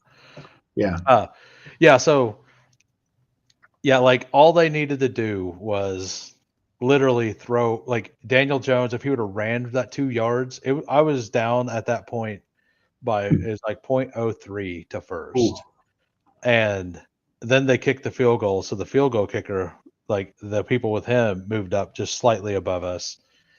yeah, Uh, it would have shared like I think it was like 87 ways or something, but like that's still that would have been so awesome. some good money. Yeah, Yeah, like so I was very close to that, and like it was actually just exciting. Like you know, I've no, never been successful at the DFS thing. That's the one good shot I've had, but I've not done as much of it as I'm sure you guys have. yeah, no, that those sweats can be fun. Yeah, Like Meg said, showdown sweats especially. She's had probably better showdown sweats than I have. She'd won a couple years ago. yeah. Colts Cowboys night game. I can't remember if it was Sunday or Monday night. And she had Alec Pearson, the captain, and he caught one touchdown, but they threw another touchdown to Doolin or something like that. But he needed like one more catch and 20 more yards. So basically, he needed 3 more points. If he got 3 more points, she would have won like solo. Oh, Um, and because she just nailed everything else. But yeah, he yeah. just needed like 3 more points. Like I literally had the perfect lineup, other than they decided not to go for it. And I mean, they still had to be successful at it. And then if they were successful at it, now that opens up another can of worms of, Yeah, well, I'm in first. Now if he throws it to Slayton, I just lose first, yeah, like so. But yeah, it got me a little hooked to Showdown, but like, yeah. Anyway, we'll talk a little bit about Superflex now. Like I just digressed there for a minute no, I when you get it. when you mentioned the Burrow run because I remember it. I remember. Uh, now I had Burrow, and I was excited whenever it happened. But I at Then one point I believe that Burrow captain was in the lead. hmm, I mean, whew, if this comes around, do we yeah, have to take it, right? I think so. As much as I love Jonathan Taylor, and I'd also Yeah. probably put Purdy in there also. Okay. He's actually a sneakier runner than people give credit for. I mean, But no, Nick's is fine. But yeah. This is yeah. That's yeah, different. what's different, and Yeah. yes, yes, the risk here is one of them will Yeah. always be sitting every week, but we're just going to. I mean, we have 3 quarterbacks who should be top 10 quarterbacks We should. most weeks that they're Yeah. playing. We should have 52 points at quarterback every week, Yeah, something like that, right? yeah, Like that's the goal here. exactly. Yeah. And So. so this one especially, I would not take a fourth quarterback Oh flyer. yeah, Or, yeah, yeah. I'm um, absolutely like if one of these guys get hurt, we're probably boned. So well, I think we're still actually, if one gets hurt, we're still actually good because we have the other two to just dump. uh, You know, like let me rephrase that. When Jalen Hurts doesn't play Week 17, we still have two starters. exactly. Yep. It's what like every year he's not played Week 17. The last 3 years, I believe. Yeah. Yeah, yeah, okay. The last three. Yep. Yeah. Oh, that's brutal. Yeah. But yeah, like here, I feel like we definitely want to like. I mean, it depends on what wide receiver comes back around, but like almost definitely, like if somebody who's not supposed to be there, like a lad came back, we could anchor it and then Yeah. go a bunch of RBs. But like, I'm not expecting that. I don't think the field has adjusted. Oh, uh, HDH. This is Jack Powell, I believe. Oh, okay. I've seen Uh, him. I In, just I skipped over it whenever I was looking or going through this earlier. So shout out Jack. Yeah, so like I don't really love going 3 quarterbacks in a row, but man, like when you get the values, you pretty much yeah. have to try, in my opinion. Yeah. And what's wild is I think we're still in a really good spot. Yeah, no, Everyone else is I down do too. behind us. Ooh. Oh, yeah, like Bo Nix usually goes by pick 19. Yeah. Yeah, So usually you're deciding between like maybe or Knicks or like to get both of them yeah, you have to is insane. right, Yeah. and this will probably be like I'm going to assume this may be the only team of the 225,000 that has this three. It's going to be very, very rare. Yeah, That's for sure. like at most four people, right? Yeah. You know, so like being able to push our quarterbacks through, like it'll be like in theory these should project higher for than other people every week. So if one of them has a bad week in a playoff week, and then they're the one you need, like we have a higher chance to actually push that through. Yeah. No, totally agree. And I I bet you were like, what is going on? Why is he still there? Because that's what I like. That's actually my first share of Bo Nix, and I love Bo Nix. yeah, I said yesterday on stream, and I didn't really go into the Caleb Williams side of it, but I actually had Bo Nix over Caleb Williams as a prospect. Very, very few people would admit to that. But and I mean, I didn't do content then, so another smash. yeah. I mean, we could stack them, but No, yeah, I would do Chase Brown. I mean, I I think agree. I agree. I was saying, Yeah, oh, and that's Nick, actually a bring back on Kyler. that Weirdly, too, and yeah, and I was thinking like, oh, I don't know, it's going to be a long while until we get back. We're going to miss that next tier of running backs, but we still get Chase Brown. I think that's huge. well, what it was is I tempted Jason here into taking Matt McConkey. To gain the stack. Yeah, I was like, hey, But it we it want that also lad guy. it also kind of shows like Brock only falling around like it's Slayton and it's a good pick, but in a Raider stack, so I get it. But it's like that tight end there, multiple receivers, four receivers went Yeah, push running backs back to us, and everyone else because they had already taken a running back or a receiver was very quarterback hungry in that round. oh yeah, yeah, because somebody took 3. Yep. Yeah. So Yeah, we kind of scared them into it. yeah. Like I put that post out, and I mean that's what I love about Superflex. Like it's kind of like play like you can play it kind of like a chip bully in poker. Like if you just keep taking a position, you can force everybody else to go into that position.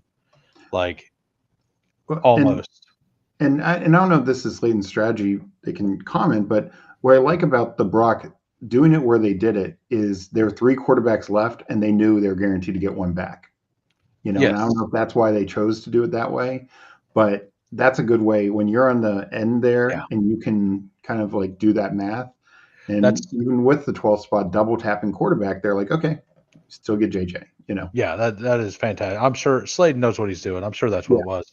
That's what like I said, I had the lad Herbert stack. Like that's actually exactly what I that's where you did. do it. Yeah, There were I think it was Herbert, Love, and Stroud available.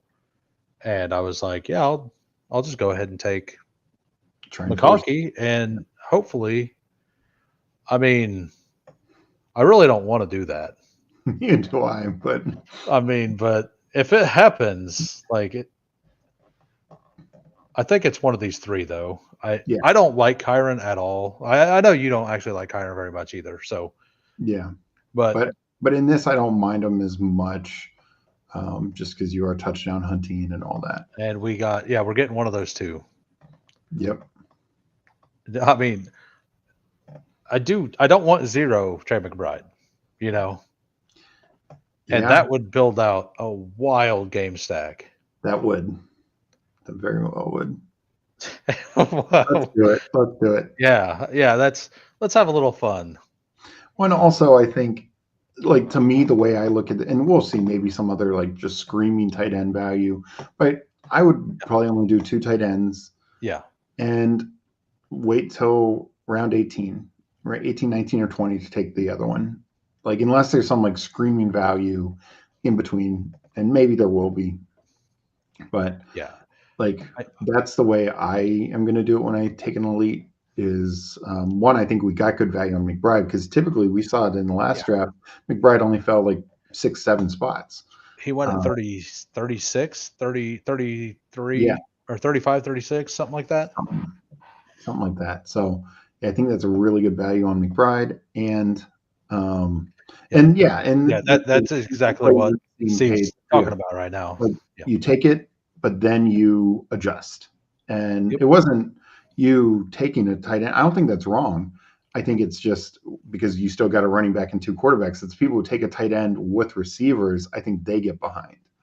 And I think for us, waiting till like around 18, 19, or 20, unless some amazing values there, just really can pay off. Because, and similar to what Slayton did, I'm sure they're going to wait for a while. And yeah, I mean, they're going to now be able to load up at running back, all the way down to like Hunter Henry. I'm fine with stopping at 2. Like, if we end up waiting till like Chig, maybe 3, like with like Chig and Arroyo or something like that. But like, I doubt we get to that situation. Yeah. So. Yeah, and like I said, it depends on what the value shows, what the board shows. But yeah, I think we can just focus on, I get that with McCarthy. Yeah. There he goes, 20 picks. Yeah, we did kind of scare the room, I feel like. Yeah, we sure did. Like, just playing chip, like, and so when I played poker, I was chip bully, and I played it well. Mm-hmm. So I was going to say, I feel like Chino and Stafford typically go in the 6th round. Yeah, that's this room right here, that Jaden one where I had 5 quarterbacks. This is what happened. Like, I decided not to take it, and then 2 people went 3 quarterbacks in a row, and then the entire room just took all of them. You get nervous. I mean, I get it. They were right. Like, they were right. But like, you could force them into that, and then it gives you value. Like, so I'm pretty excited about this start. No, me too. It's very unique. Yeah, 3 quarterbacks in a row with Kyler and Bo, and getting Trey McBride late. Yeah, with this, like, this whole game stack, like, massive game stack, good offenses.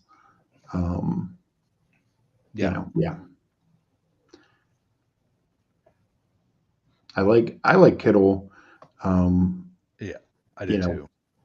And that's a nice pick for Jason. Harvey Mixon. I'll probably lean Harvey just with the Bo stack, and that's I prefer I prefer Mixon, but like, you got to add the correlation value in there. Yeah. I just think he's just such an explosive player.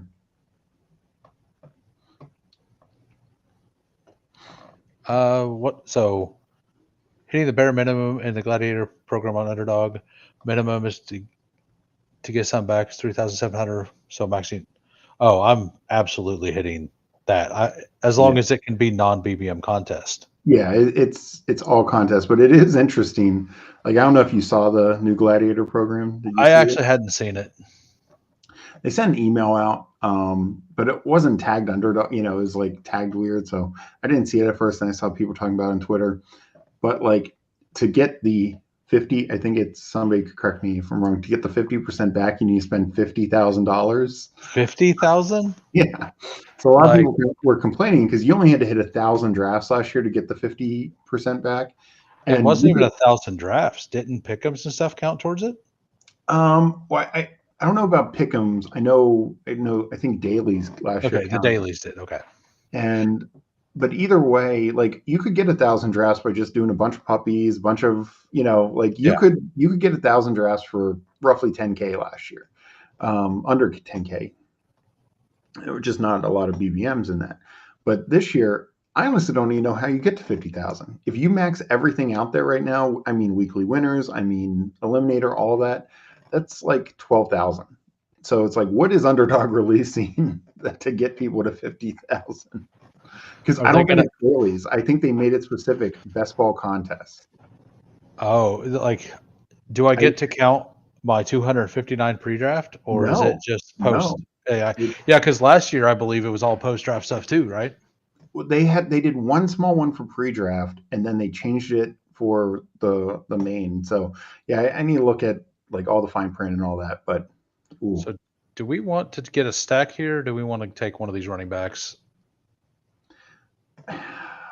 Let's get a stack. I think we're playing this a little differently, and I Yeah, wouldn't be surprised if I don't know how you feel, but I wouldn't be surprised if we only one maybe make sure we are only doing two tight end, but also maybe we go like seven running backs, something no, like that. yeah, yeah. I like that's what I did on the double, like the double wide receiver start, or all of my anchor wide receiver starts. I basically went seven running backs, Yeah. and they feel fine. Like Hmm. the problem, like so you have to be done at running back by round, like if you go with a seven, basically by like round 15 you need to be Yeah. done, because like if you're taking the seventh, you don't want that seventh to be like the seventh and eighth to be Ja'Cory and Yeah. Taj Brooks, right? Yeah. So yeah, I think getting the stack there, it makes sense. Like they're letting us perfectly correlate this. That doesn't mean it's going to win, but it definitely feels good. You No, know, it feels good, and it just like that is the type. Like, look, I love Travion Henderson, or I'm sure a couple of these other running backs that are going to go before it comes back to us, but we can get a stack, and yeah, I forgot about yeah, that. yes, Yeah, the that's it. 64. So Yeah, that's a weird thing. did you do the math on that? I did not, but it just was so weird. I saw Well, like 64 entries. I think there's only 120 some lobbies total. yeah, So like you half have to the be in draft. basically half of them. Like well, to max it. Like that's ludicrous stuff. Yeah, that'd be an interesting thing to do. I won't be. Don't think Like I'll do any of them. yeah, then like and then you still like probably don't have that great of a chance to win. No, because it's Like still it's still 2 of 12. It wasn't like a 4 of right. 12 sort of advance or anything like that. Yeah. Yeah, I didn't understand that one. We'll see how that tournament goes because I'll play some of the bigger stuff like the Dalmatian 101. Yeah. That's 101. The Bulldog was 75 last year. What was it? Um the Chow Chow Just $50. 50. Yeah. Yeah, I like that. But I'm yeah, stuff above that, I'm you know. definitely going to max the Chow Chow this year. I didn't do any last year. I like I just want it was my first year really doing best ball, and Mhm. my goal was just to max BBM. And that was just a goal I had. And after doing it, I mean, I had really bad advance rates and stuff because I mean, you go to bbm.db and look at my exposures. Like I got crushed and injuries and some takes on top of it. So like, it is what it is. Yeah. But like that $3,750 like would do so much more work somewhere else. Like, do I have the chance to like win enough money to quit my job? No. But even if I won BBM, like with my job and how it's set up, I don't think I'd quit it. Like, Yeah. uh, I'd go Pollard or Palmer. Smith? Yeah. I just Pollard? still don't trust the I Chicago. I don't either. So, yep. I just thought I would ask. We do have 2 week 10 buys Yeah. there. Another Just reason why just we'll probably go seven. Yeah. yeah, just throwing that out there. Yeah. No, no, to your point, what was it? Wasn't the German Shepherd? There was a contest last year that was $20 with 100 top prize 100K, and I think it was 10 max. I want to That say that was the pit bull. the Pitbull, yes. And I you maxed think about that. it, Yeah, I did as well, and it's just like you think about that, like sure, top prize is only 100K, but you have to be what top 15 to win 100K in BBM, Yeah. and just your advance rates were so much better, and across the You had board, a and you had a way smaller finals yeah, and yep, stuff. Like, yeah, like uh, BBM is. I'm gonna do some. Uh, hmm I'm definitely like I'm going to do more sprints, but like I could max BBM or I could max both weekly winners and the eliminator if I yeah, wanted. Like, and if I want to play volume, or I could max four puppies. Like, yeah. No, I mean that's yeah because to max actually it's five puppies would equal yeah, one right, BBM, and but like right, you said, you could do like the sprint and a puppy, max both of them, and that you're doubling your odds.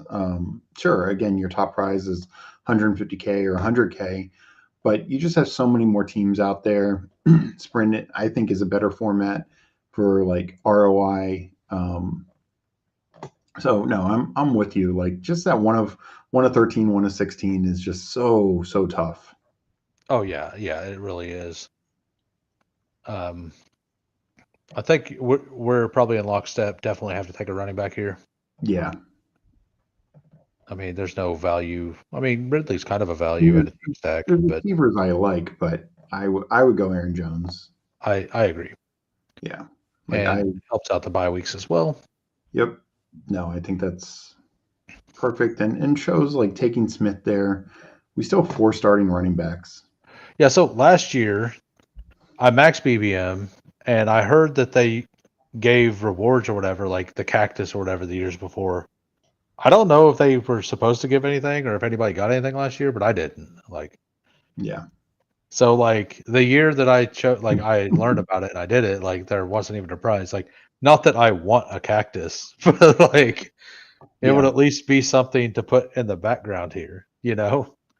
No, for sure. You And know. it's just like yeah, I don't know. I know there's a in the email that talked about the new program, there was something about there's going to be weekly and monthly, you know, prizes or not prizes, but promos or something. So we'll see. Maybe there are some, some better bonuses and benefits. But yeah, like I know people complain about like other sites, DraftKings and Drafters, but they do have much better rewards programs. Like if you're going to max DraftKings, like it takes your like it the initial rake is extremely high, like Yeah. 16%.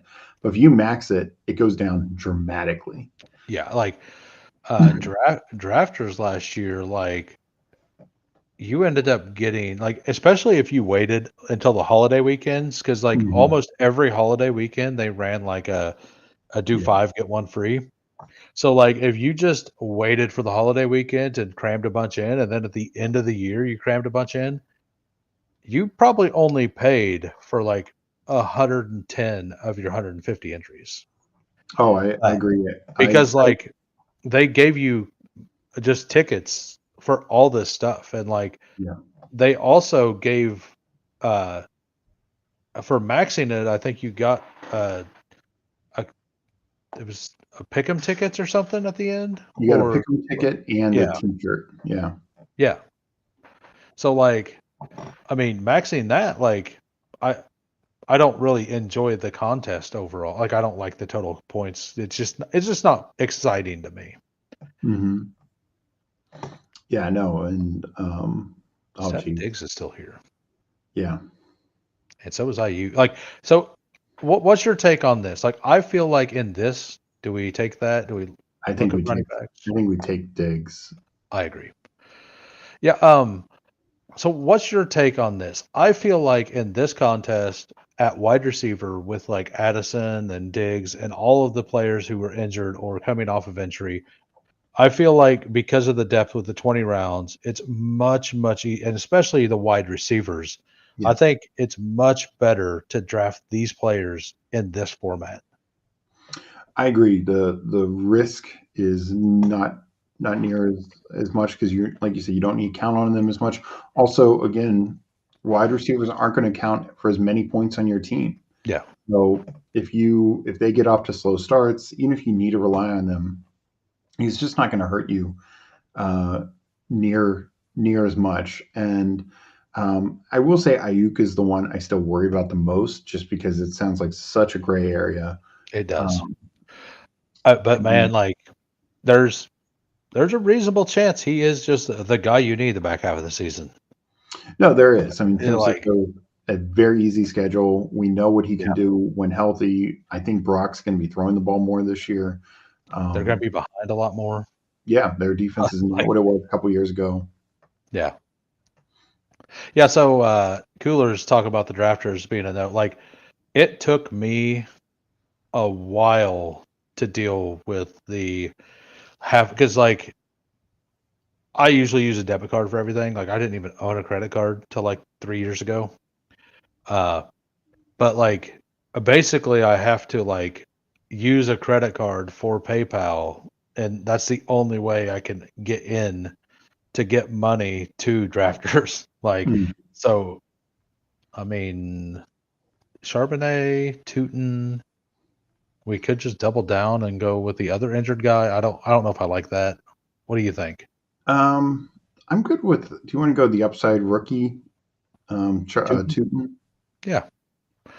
I actually prefer Tootin myself. Yeah. Um, I have mixed feelings about Tootin just because I always thought that he was more of a day 3 guy, and I Me too. thought that it was going to be maybe even more 5th round. I recognize his explosiveness, but my concern was the fumbling, which was not a great first report after camp. Yeah, like Um, it, and he just, for his profile, you want that back to be really good in the passing game. And I just never saw that in college. Like he had a couple explosive receptions, but they were like very simple routes, very simple things. Like yeah. he's not a route runner like Henderson or Scadaboo. He just doesn't have great hands. Also, like it's Well, like I was taking multiple drops that I saw. a bunch of Tootin when he was in the 20th round before anybody knew about him, right? Yeah, Like off the schneid was like my first 5 drafts. I think I took Tootin 3 times, like Hmm. on the first day, like before Yeah, anybody was really doing anything with it. And as soon as he got moved up to the 12th round, I'm like, I'm done. Like I think it's too risky of a profile at this point yeah, until he actually got the capital, because I knew yeah, the fumbling was an issue. And like there's a big difference between a 12th round pick and a last round pick whenever you're taking a flyer on somebody. So like absolutely. and like gonna loop this into a conversation earlier, like the Bo Nix Caleb Williams thing. The reason I was out on Caleb Williams as the number 1 pick, like I never doubted that he's talented, but he led the FCS over the 3 years he was there in fumbles. Hmm. And to me, that's something that's not going to get better in the NFL whenever you have better athletes going for the ball. Yeah, And I just think that even if he's a great fantasy player, as a real life player, he's going to cost the team a lot. And like we've seen some shades of that. Like he took a bunch of sacks, but that was a lot more than just him, for like, sure. but he looked really good. But he still had, I don't remember how many fumbles he had, but I know that I think it was 5, which isn't the worst. I'll have to look it up, but I remember he was like bottom third, if I remember right, in fumbles. But I mean, he might get better at it. But that was my knock on him, actually, was how much he fumbled the ball in college. I just didn't see, you know, the pros. Okay, so not quarterback, running back. Are we good to take a wide receiver here? I think we're good right now. I'd go wide receiver. Wide Um, receiver. um, Keon, Bateman, no, we did Williams. Bateman last time, but I just think because what's our other buys? It's 9, 14, and Yeah. 9 and oh, 14. yeah. I'm good with Coleman or Bateman. We'll take Coleman. He's also the bring back on the Yeah, Devontae Smith game. So that's kind of sorry. I should have clicked that. I no, wasn't sure if you wanted. It's all Like, good. Yeah, I think we can wait on getting a second tight end. There's just still so many out there. yeah, there really are. And what I was going to say, the interesting thing about, you bring up the Knicks Caleb Williams thing. It interests me. We talked about a little before about Drake May, but Drake May is still going. And don't get me wrong, I love Caleb Williams. I love Ben Johnson. I love the potential of this offense. I get it. But Drake May is going 40 picks past Caleb Williams in regular drafts. And if you look at the underlying metrics, Drake May had a better completion percentage, better yards per attempt, a smaller sack rate. Just a lot of metrics actually point to Drake May last year, better rushing, and he did it with nothing, literally nothing around him. Like we can say Caleb Williams' offense line was bad, Drake May's was worse. Jaden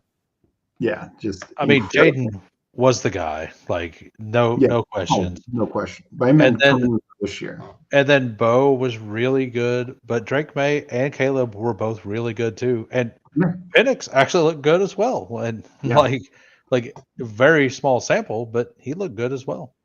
No, I'm very bullish on Penix this year. I was high on him coming out.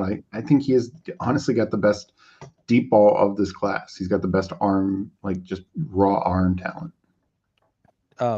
So I think Bateman would give us the same bye week with Coleman if we do take him, and I don't know if we could support that at this point.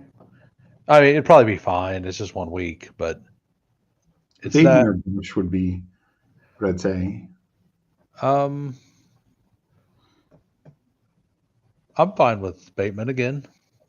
Yeah, I think it's a little safer. Yeah.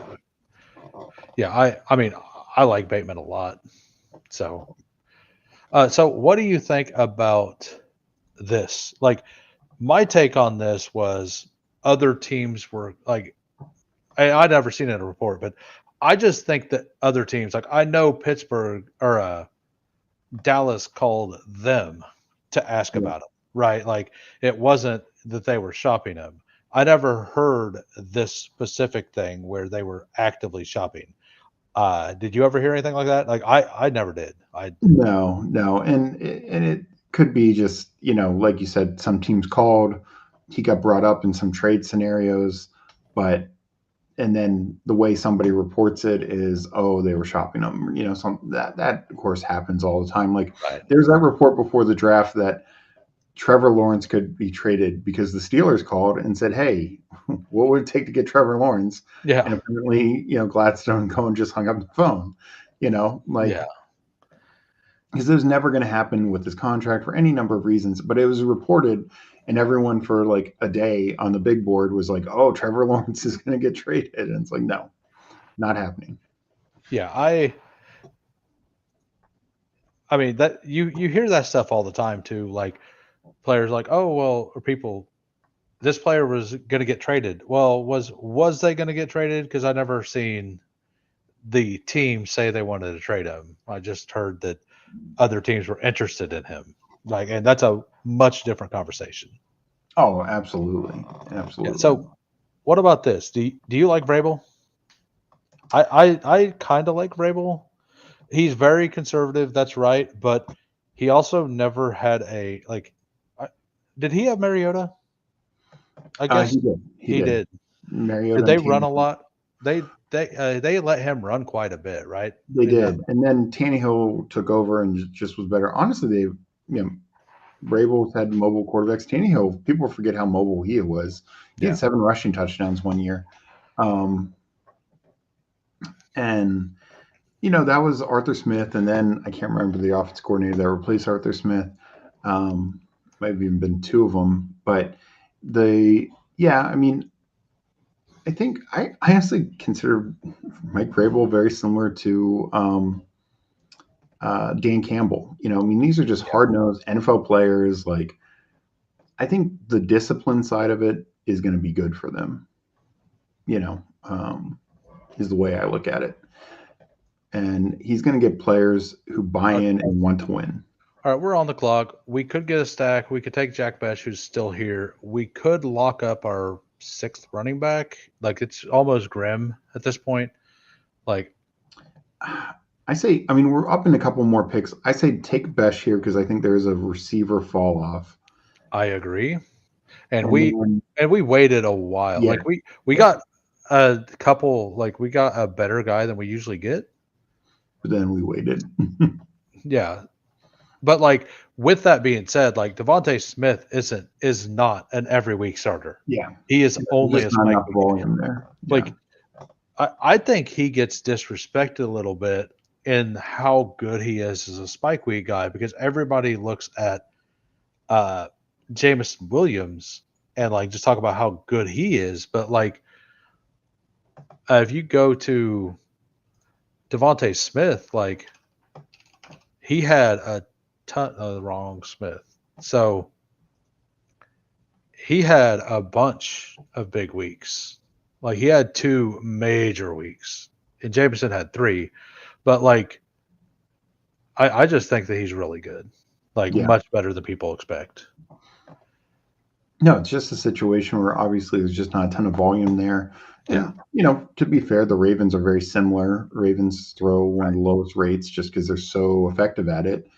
And, Um, and I mean, he did that last like the the Lions threw the ball a lot. I know that they just ran a lot of plays. But the why am I blanking? The Eagles, like I fully expect their defense to be much worse. I mean, it And can't be much better. That's for sure. yeah, no, it was like if it's any better, just let's just start over. Like just give them the championship. Everybody else can play for second. Like They they, God Campbell like, in the first round. So yeah. I mean, we could do that. Finish that I up. We could Dowdle. I Could kind of lean Goddard because I think we're getting yeah. some value here, I think so too. and it's different buys. It just locks it up. It is a Yeah. stack. Yeah, this is perfect spot to stop. Like I think Goddard's value is I was happy taking Goddard at 110 in the pre-draft stuff. And Yeah, I still don't hate those like if I had to take Goddard at 110 now in the regular stuff, yeah. I'd still feel fine with it. No, I Like totally agree. and like getting him at 170 in a super flex, like that feels awesome. It feels Yeah. really good. And like I said, I threw out 15 as like a random number, but yeah, this is exactly where the Yeah. running backs die out. So like going through our team, Chase Brown, Harvey, Pollard, Aaron Jones, Tootin, like it's not as strong as we have built. Like a No. lot of the teams I've built or a lot of the teams you've built are, but like we have a different strength. Yeah. So it's we're still building within a structure, right? And that's the most important thing. 100%. And this team, because we are investing more in tight ends, like we are expecting better. Partly like the last team, not that it was terrible, because I think what Goddard was our first tight end. But we knew we're not going to win tight end score basically any week. But now we actually can be winning tight end score quite a bit with Yeah. McBride and Goddard. And so receiver takes a little hit, running back takes a little hit, but not to the point that I think either's weak. Neither one, like so far, every receiver we don't have a ton of them, but every receiver is a starter, projected starter. Yeah. Every running back that we have is either a starter or a high number 2 guy, like maybe Tootin's a high number 2 guy, or Jones and Mason are like splitting that role. I mean, So I kind of look at it as everybody's a role, like a yeah, split backfield, but like half of our guys are like the 60% and half of our guys are Mhm. the 40%. And then we have a stud, one certified stud. So like that can absolutely work. Yeah, no, it's when you start taking lower running backs, like maybe they work if enough injuries happen or they just blow up in camp and they get the greater role. And I still think we take a 6 guy, but we don't. I mean, all we need are running backs and wide receivers now, right? Yeah, So it's whatever. Like I think like Marshawn Lloyd, is he going to fall to being undrafted? He might. Dobbins would have been one I would have wanted. Yeah, I haven't got a Dobbins share in this. He seems to be going a little higher in the Superflex than he does in the regular drafts. Yeah, I would take Justice Hill. Like that's Yep. a snap call for me. Yeah, there was one other that I really like there, but we don't have to take him yet. Yeah, for sure. and no, and I get Dobbins because I think people, one, again, having 20 rounds, it allows you a little bit more freedom to take a chance.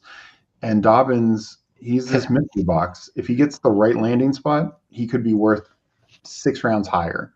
Oh, you know? yeah. So I get him going earlier in this because you can take that risk easier. Yeah. This is exactly why I love this contest. I agree. Yeah. Like, because there's not tools out for it. Like, there's no ranks out for it. Like, Mhm. it's just people in here doing their best. Like, literally just doing your best. Like, what's your best? It may be different than mine, but you're out here trying to do it, and there's no real plan first. It's not like there's plans, but like, and there's all kinds of ways to attack this tournament too. Yeah. Like I've not done it, but like not taking a quarterback for like even all the way to the fifth, like, and having just a Cam Ward and then taking like 6 total, but then having absolute studs Mhm. everywhere. Like, I'm probably going to build a team like that for fun. No. If you're doing enough lineups, I recommend that. I don't. Yeah. Do I think it's optimal? No, but if it Right. hits and gets through, and then You got to clean out if you get to the championship, right? yeah. Like, Well, and the other thing is we've got to remember, especially when it comes to quarterbacks, we've seen, last year was actually one of the fewest where only like 7 quarterbacks had major injuries or benched. Other years have been like 11, 12, 13 even. So, if that team that has like Cam Ward, and I can't remember who the other one was, but their 2 starters are just still starting when, knock on wood, we could be unlucky and Hurts is injured again for the playoffs, or Kyler, obviously, a couple years ago when he blew out his knee, that happened. So, all right, if you so get healthy, you could have the guys. do we want Wandale, Pierce? Do we want to take another running back? Let's go Pierce or Wilson. I know we did Wilson last time. Yeah, we'll go Pierce. I don't love Wilson, but like we had Kyler last time, and we already have the stack with. Oh, we do have Kyler again. Yeah, but we already have a stack with McBride, so it's not like it's like getting, like, yes, you could always do the second piece, but I blanked for a second and forgot that we had Kyler. But no, that's the whole team. Like, that's what we did. Yeah. Yeah. But Sus Edwards here says he thinks that their defense is gonna maybe be as good. I think it's going to be very good. They clearly lost more than they retained and added, but it's still going to be, I think, a top 5 unit. And Jihad, what's his name? Mike Clay. Like, he had them ranked as like the 16th best defense, and that's not by right. whatever metric it was, and I'm like, that feels wrong. Yeah. And KC was right there, and I could see KC's actually being there because they did lose some interior presence. Yeah, but like, it didn't feel right with Philly. No, and yeah, they lost Milton Williams, but Milton Williams was like the rotational piece of that defense. And sure, they need that depth. That's big for them. They're not going to be near as good at stopping the run is the thing. Like, but yeah, I think they're still a top 5 unit. Most of their guys are young and exceedingly good. They've added a few vets to break it up. And last year's hit with Zach Bond was incredible. Add Jihad Campbell to the mix. I mean, yeah. Oh yeah, Sweat was the biggest loss. Sweat and Milton he Williams was a big loss. And the defense back, that name escapes me right now. But yeah, I mean, Darius Slay. Was it Slay that left? Yes, right. Okay. But they addressed some of it in the draft, like Jihad Campbell. They signed somebody. I'm Who trying was to a remember value? head, but yeah, like they're going to be fine, and they were deep to begin with. So sure, they can't, and they didn't really have injuries last year. They can't sustain injuries, but they're going to be fine. CJ Gardner Yeah. Johnson too. Yeah, so they lost two. So yeah, I mean they lost several pieces, but I mean Kansas City lost a bunch of pieces 2 years ago, and our defense was Mhm. bad last year. Yeah. So I want to bring something else up. I didn't mention about Wandale earlier. So another running back, another. There's no running backs. So Diami, Wicks, Douglas, Allen, um. Coker. Yeah. I would kind of lean Diami. Yeah, a little bit of a bring back. Yeah, we only have 1 week 8 bye, so Yeah, yeah, I like it. I was hoping that my boy, who goes way earlier now, Jarquez Hunter is another one that I was taking in the first couple days. And then I continued to take a little bit later, and I have I'm not well overweight. Like all those flyer type guys, I would get like 14% or whatever, and then if yeah. they go up, like I just keep what I had, kind of thing. No, I'm with you on that. Um, I think we want one more running back. Yeah, I'd do one more running back, and then one more receiver, right? We have Yeah, 2 more yeah, picks, so yep. so let's take running back here, just be done, because I still think there's more depth at receiver. Yeah, there definitely is. Um, Um, so we're 5 picks away. There's not really. I'll just sort by ADP. Oh yeah, I stopped my rankings at like 160, but I was just bunching people up like yeah, for position group to have something that looks mildly close to a ranks. There's not a I would lot of people I love down here. I mean, I not like Keaton Mitchell a little, but like we already got Hill. Yeah, I'm not a big Keaton Mitchell guy, but I would probably point to you could do like Estimate just for kind of more of the Denver. McLaughlin same, but the other one I don't mind Ollie Gordon. Okay. I just think there's I mean, I love that week 17 game. If you could just sneak him in and then he starts, somebody gets hurt week 15 or whatever, like he could be a smash through the playoffs. when it's just for as good as the chain is, I just don't think he's ever going to be a goal line guy, short yardage guy. Right. Like I think he's always going to have a caddy. And I don't know if it Wright's too similar to him, so I think they want Gordon to be that guy. Um, There's another option, but yeah, it's Estimate's fine with me. yeah. Let's go estimate. Just lock up the Denver Yeah. running back Also, room. yeah, we got both of them. Like Yeah. this is where I don't mind handcuffing. Like Mm-hmm. I don't mind Gibbs Montgomery because they score so many points. So good. Yeah. But like generally, like Tajay Spears and Pollard, like they go late enough, it's fine. That's kind of what this is, right? Yeah. But Kenneth Walker and Charbonnet, like I did that a little last year, but they felt cheaper. Yeah. And I mean, it actually kind of worked last year because Yeah, Walker missed enough games and Charbonnet actually smashed most of those games. But yeah, it's a cost thing. It really is. yeah, And because even like Aaron Jones and Mason, they go like a round apart, but that's a lot of capital for those two guys. absolutely. So, yeah, I much prefer when it's one early mid and one late like this. And also just because they're different types of backs, like there could be weeks where they both are usable. Estimate gets a touchdown, Right. uh, in 50 yards, and Harvey gets a bunch of catches and his own touchdown or something like that. So Yeah, I think it was week 17 last year. Estime had a touchdown and hit nobody's lineup.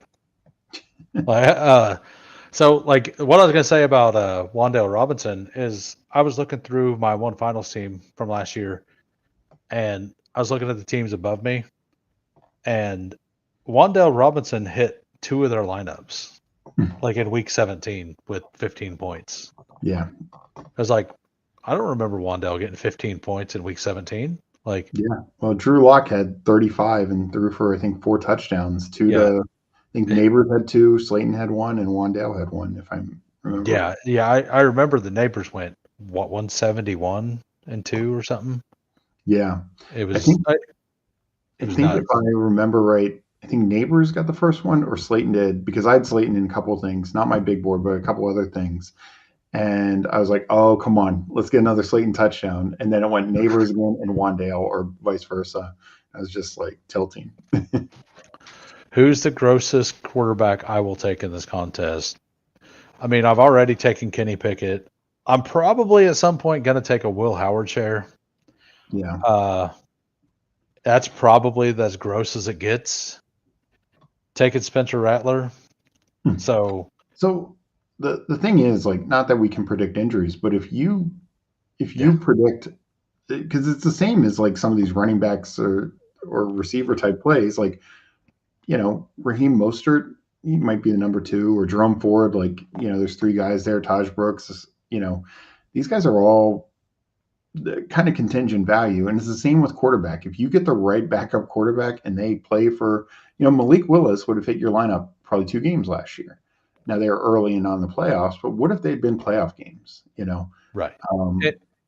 So Gardner Minshew is Kansas City's backup. Yeah. Like, I bet he's very rarely drafted. And if you have Rice or Worthy, like, he's probably worth a late round tack on if you didn't have like what we have.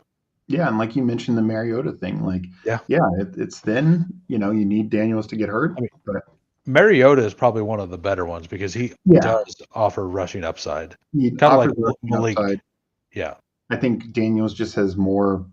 He takes more hits, so there's a bit more injury concern, and he's already been in this offense for a year. So there's a lot of reasons why Mariota is one of the better ones. But honestly, any clear backup is worth considering in the right kind of build. Yeah. All right. So what do we want to do here? Anything specific? I think we want an upside guy. Yeah. To me, MVS is the upside guy. Me too. I've got a couple shares of him all over the place. I was taking him.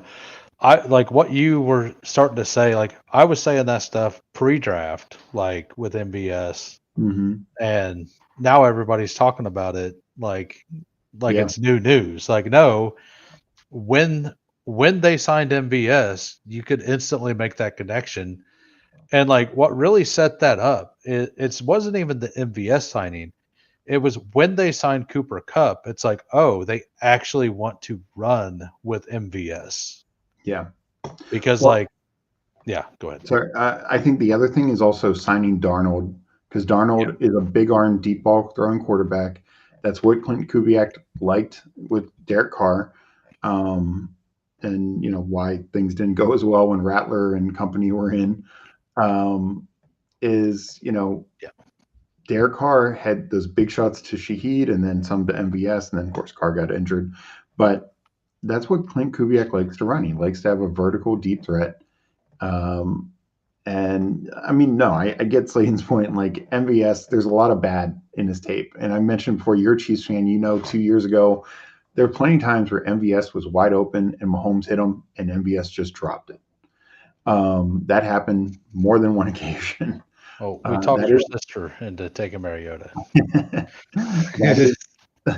But that's not a bad. No, it's not.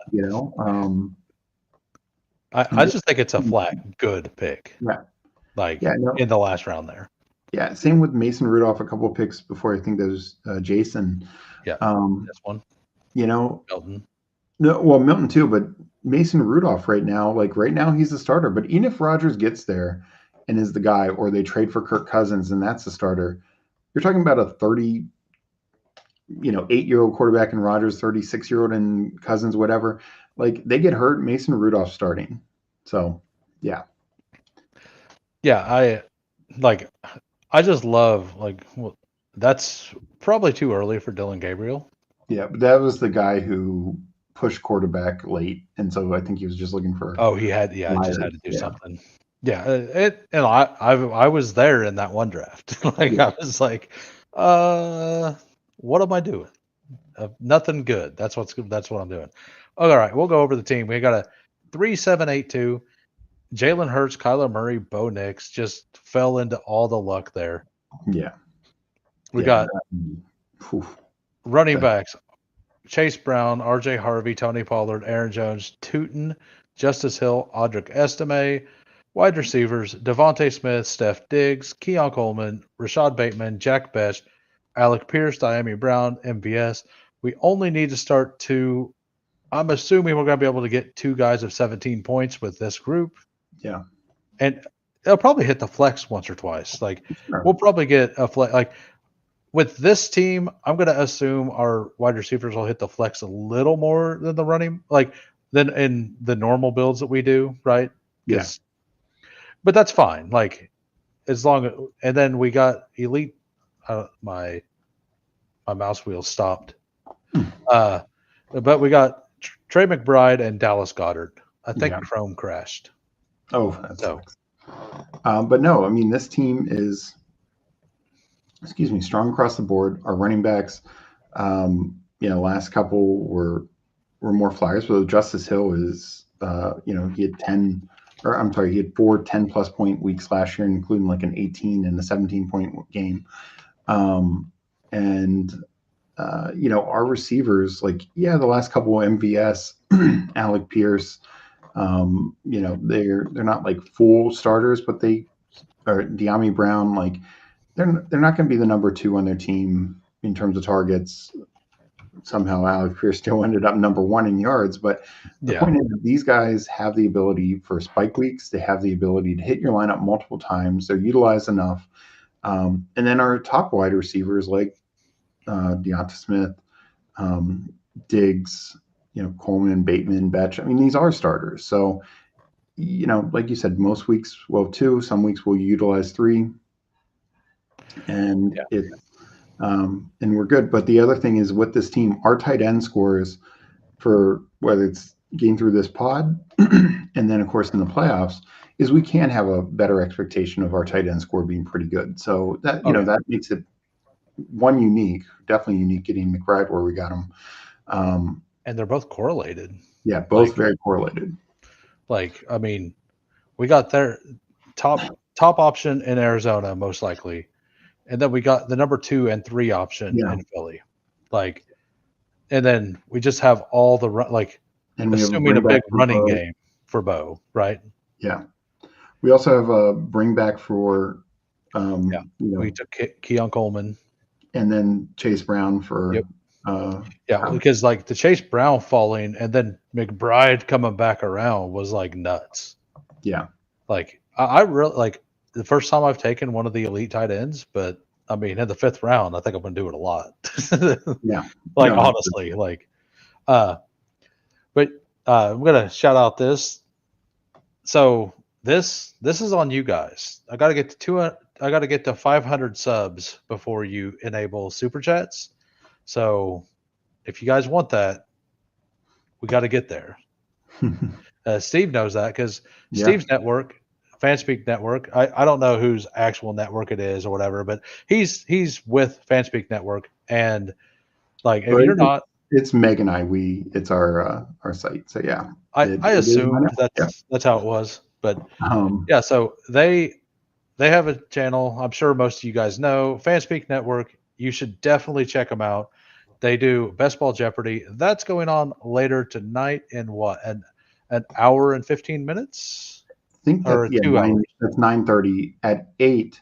Okay. 8 p.m. Eastern. I'm doing a show with Andrew, our guy. I think we're going to run Superflex also, maybe something else. But yeah, so we're going to have 2 shows tonight. Oh, what time are you starting? 8. So you're starting in 45 minutes. Yeah. So Fanspeak at Jeopardy. They also have a website on Substack. I've read 3 or 4 of those articles. They're very good. I've been super busy trying to figure out how to do this dual stream. I have to switch to StreamYard. this setup bothers me. I don't like this. So like I'm definitely going to switch. I just got to get the 500 to buy the StreamYard, right? So, but yeah, like I put all the stuff in the descriptions for Fanspeak and for Steve. I appreciate you coming on. So you kind of already mentioned what you have going on. So yeah. No, this was a great stream. Thanks for having me on. Always enjoy talking football, and I mean, you and I are in line, and just I think we're have a lot of the same conclusions with things. So yeah, no, really fun stream to talk. And I won't take offense, Kelly. I won't take offense. No, but no, and no, just this was a really fun stream. Always talking football, but yeah, you and I also really do like Superflex and have put a lot of thought into it. And yeah, hopefully this helps some people and people had fun drafting with us or in chat. So yeah, it was a good stream. I think there was a lot of good information that came out from you. So I ask you a lot of questions in chat because I generally I respect your opinion, and most of the time what I'm saying you agree with, and like that always makes me feel a little better. Like whenever even like anybody agreeing with you makes you feel better, but when it's somebody's opinion you respect, it's even more so, right? Well, thank you. So yeah, I'm gonna. So I was discussing something earlier. I didn't realize that this has already been done, but I finally figured out what I'm going to do for my new sub goal. And I think and my first one was at a random number. So the next one is also going to be a random number, and it's going to be at 253 subs. So we were at 140 when I started. I don't know what we're at right now, but so what we're going to do, and like I said, I didn't realize it had already been done, but I've already got somebody on the hook for this.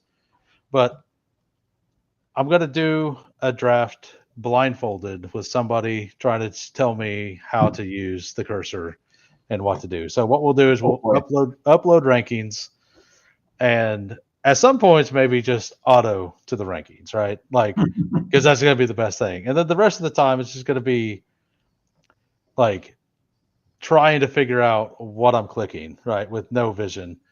It may be awful content. It may be good content. If it's good content, we're going to not do one, but do two. And the second one, we'll do it 20 seconds instead of 30 seconds. So I think it sounds like fun. It's up to you guys. Get me to 253 subs. And the person I have lined up who's already agreed to do that when it happens will be PPR Tyler. Nice. I wanted to shout out to him because he was the first one to bring me on live. So just wanted to shout out to that. And I don't know if you guys think it's a good idea, but yeah, I was thinking about things to do that I could just kind of randomly do that I thought would be entertaining. And somebody told me that David Kitchen has done that twice, I think, which is, it's fine. Like I don't have to be the first. Like it was like I didn't, and maybe the reason that I thought about it was because in the back of my mind I'd heard that it happened before. I don't know, but it's something I'd be willing to do. I'm not sure what the community will think of it. It might just be an awful watch, but I assume upsetting Tyler by clicking the wrong thing will be good content. Yeah. And I'll say, I think there's probably some value to be in that room with you. So absolutely. Yeah. That's the other part. Like you're going to want to be in that room. And then I'm going to snipe Tua on you 20 picks before ADP. Like if PPR Tyler wants to troll the whole time, he can troll the whole time and just build. Like I think I'm going to suggest to him that when the pick happens, like he can react, but he can't say the name. So then when I take my blindfold off, I get to read the team for the first time with no idea. I think that would be the best way to do it. Yeah. So no, I like that. I like that idea a lot. Yeah. So pick. No. No, like I might be able to do that fine. Like, so like the equipment we drive at work, like the gears are inverted, like the controls are. So like I have some, I'm used to that a little bit. Yeah. But sorry to keep you a little longer. I figured you'd like to hear that though. Like No, I appreciate it. also, I have one more thing going on. Tonight I will be on live at, I believe it's 9:30 Eastern or 9:30 Central on JT Bestball. If you're not, I will just type it in. I don't have the actual link right now, but JT Bestball. I will actually go before I end. I will go look that up, and I'm going to go over there. We're going to draft a little bit, so that should be fun as well. But I definitely had a great time. I was 99% sure you would say yes. Like I didn't want to ask you while it was on stream yesterday. I think it's a little more classy to ask in private, generally. So that's just what I'm going to do. But thank you for coming on, sir. Of course. Yeah, no, it was a great time, and we'll definitely have to stream again soon. Yeah, and I almost have that link. And by the way, being on Jeopardy was amazing. And it wasn't as easy as I know everybody said I did really well, but it didn't feel like I did well because some of those answers I knew, but I misread the question and stuff like that. Yeah. So yeah. But yeah, no, you'll be back on later this summer, and yeah, it's fun. It definitely is fun. And the community seems to really like it. Yeah, awesome. Well, thank you again, and peace. All right, good night.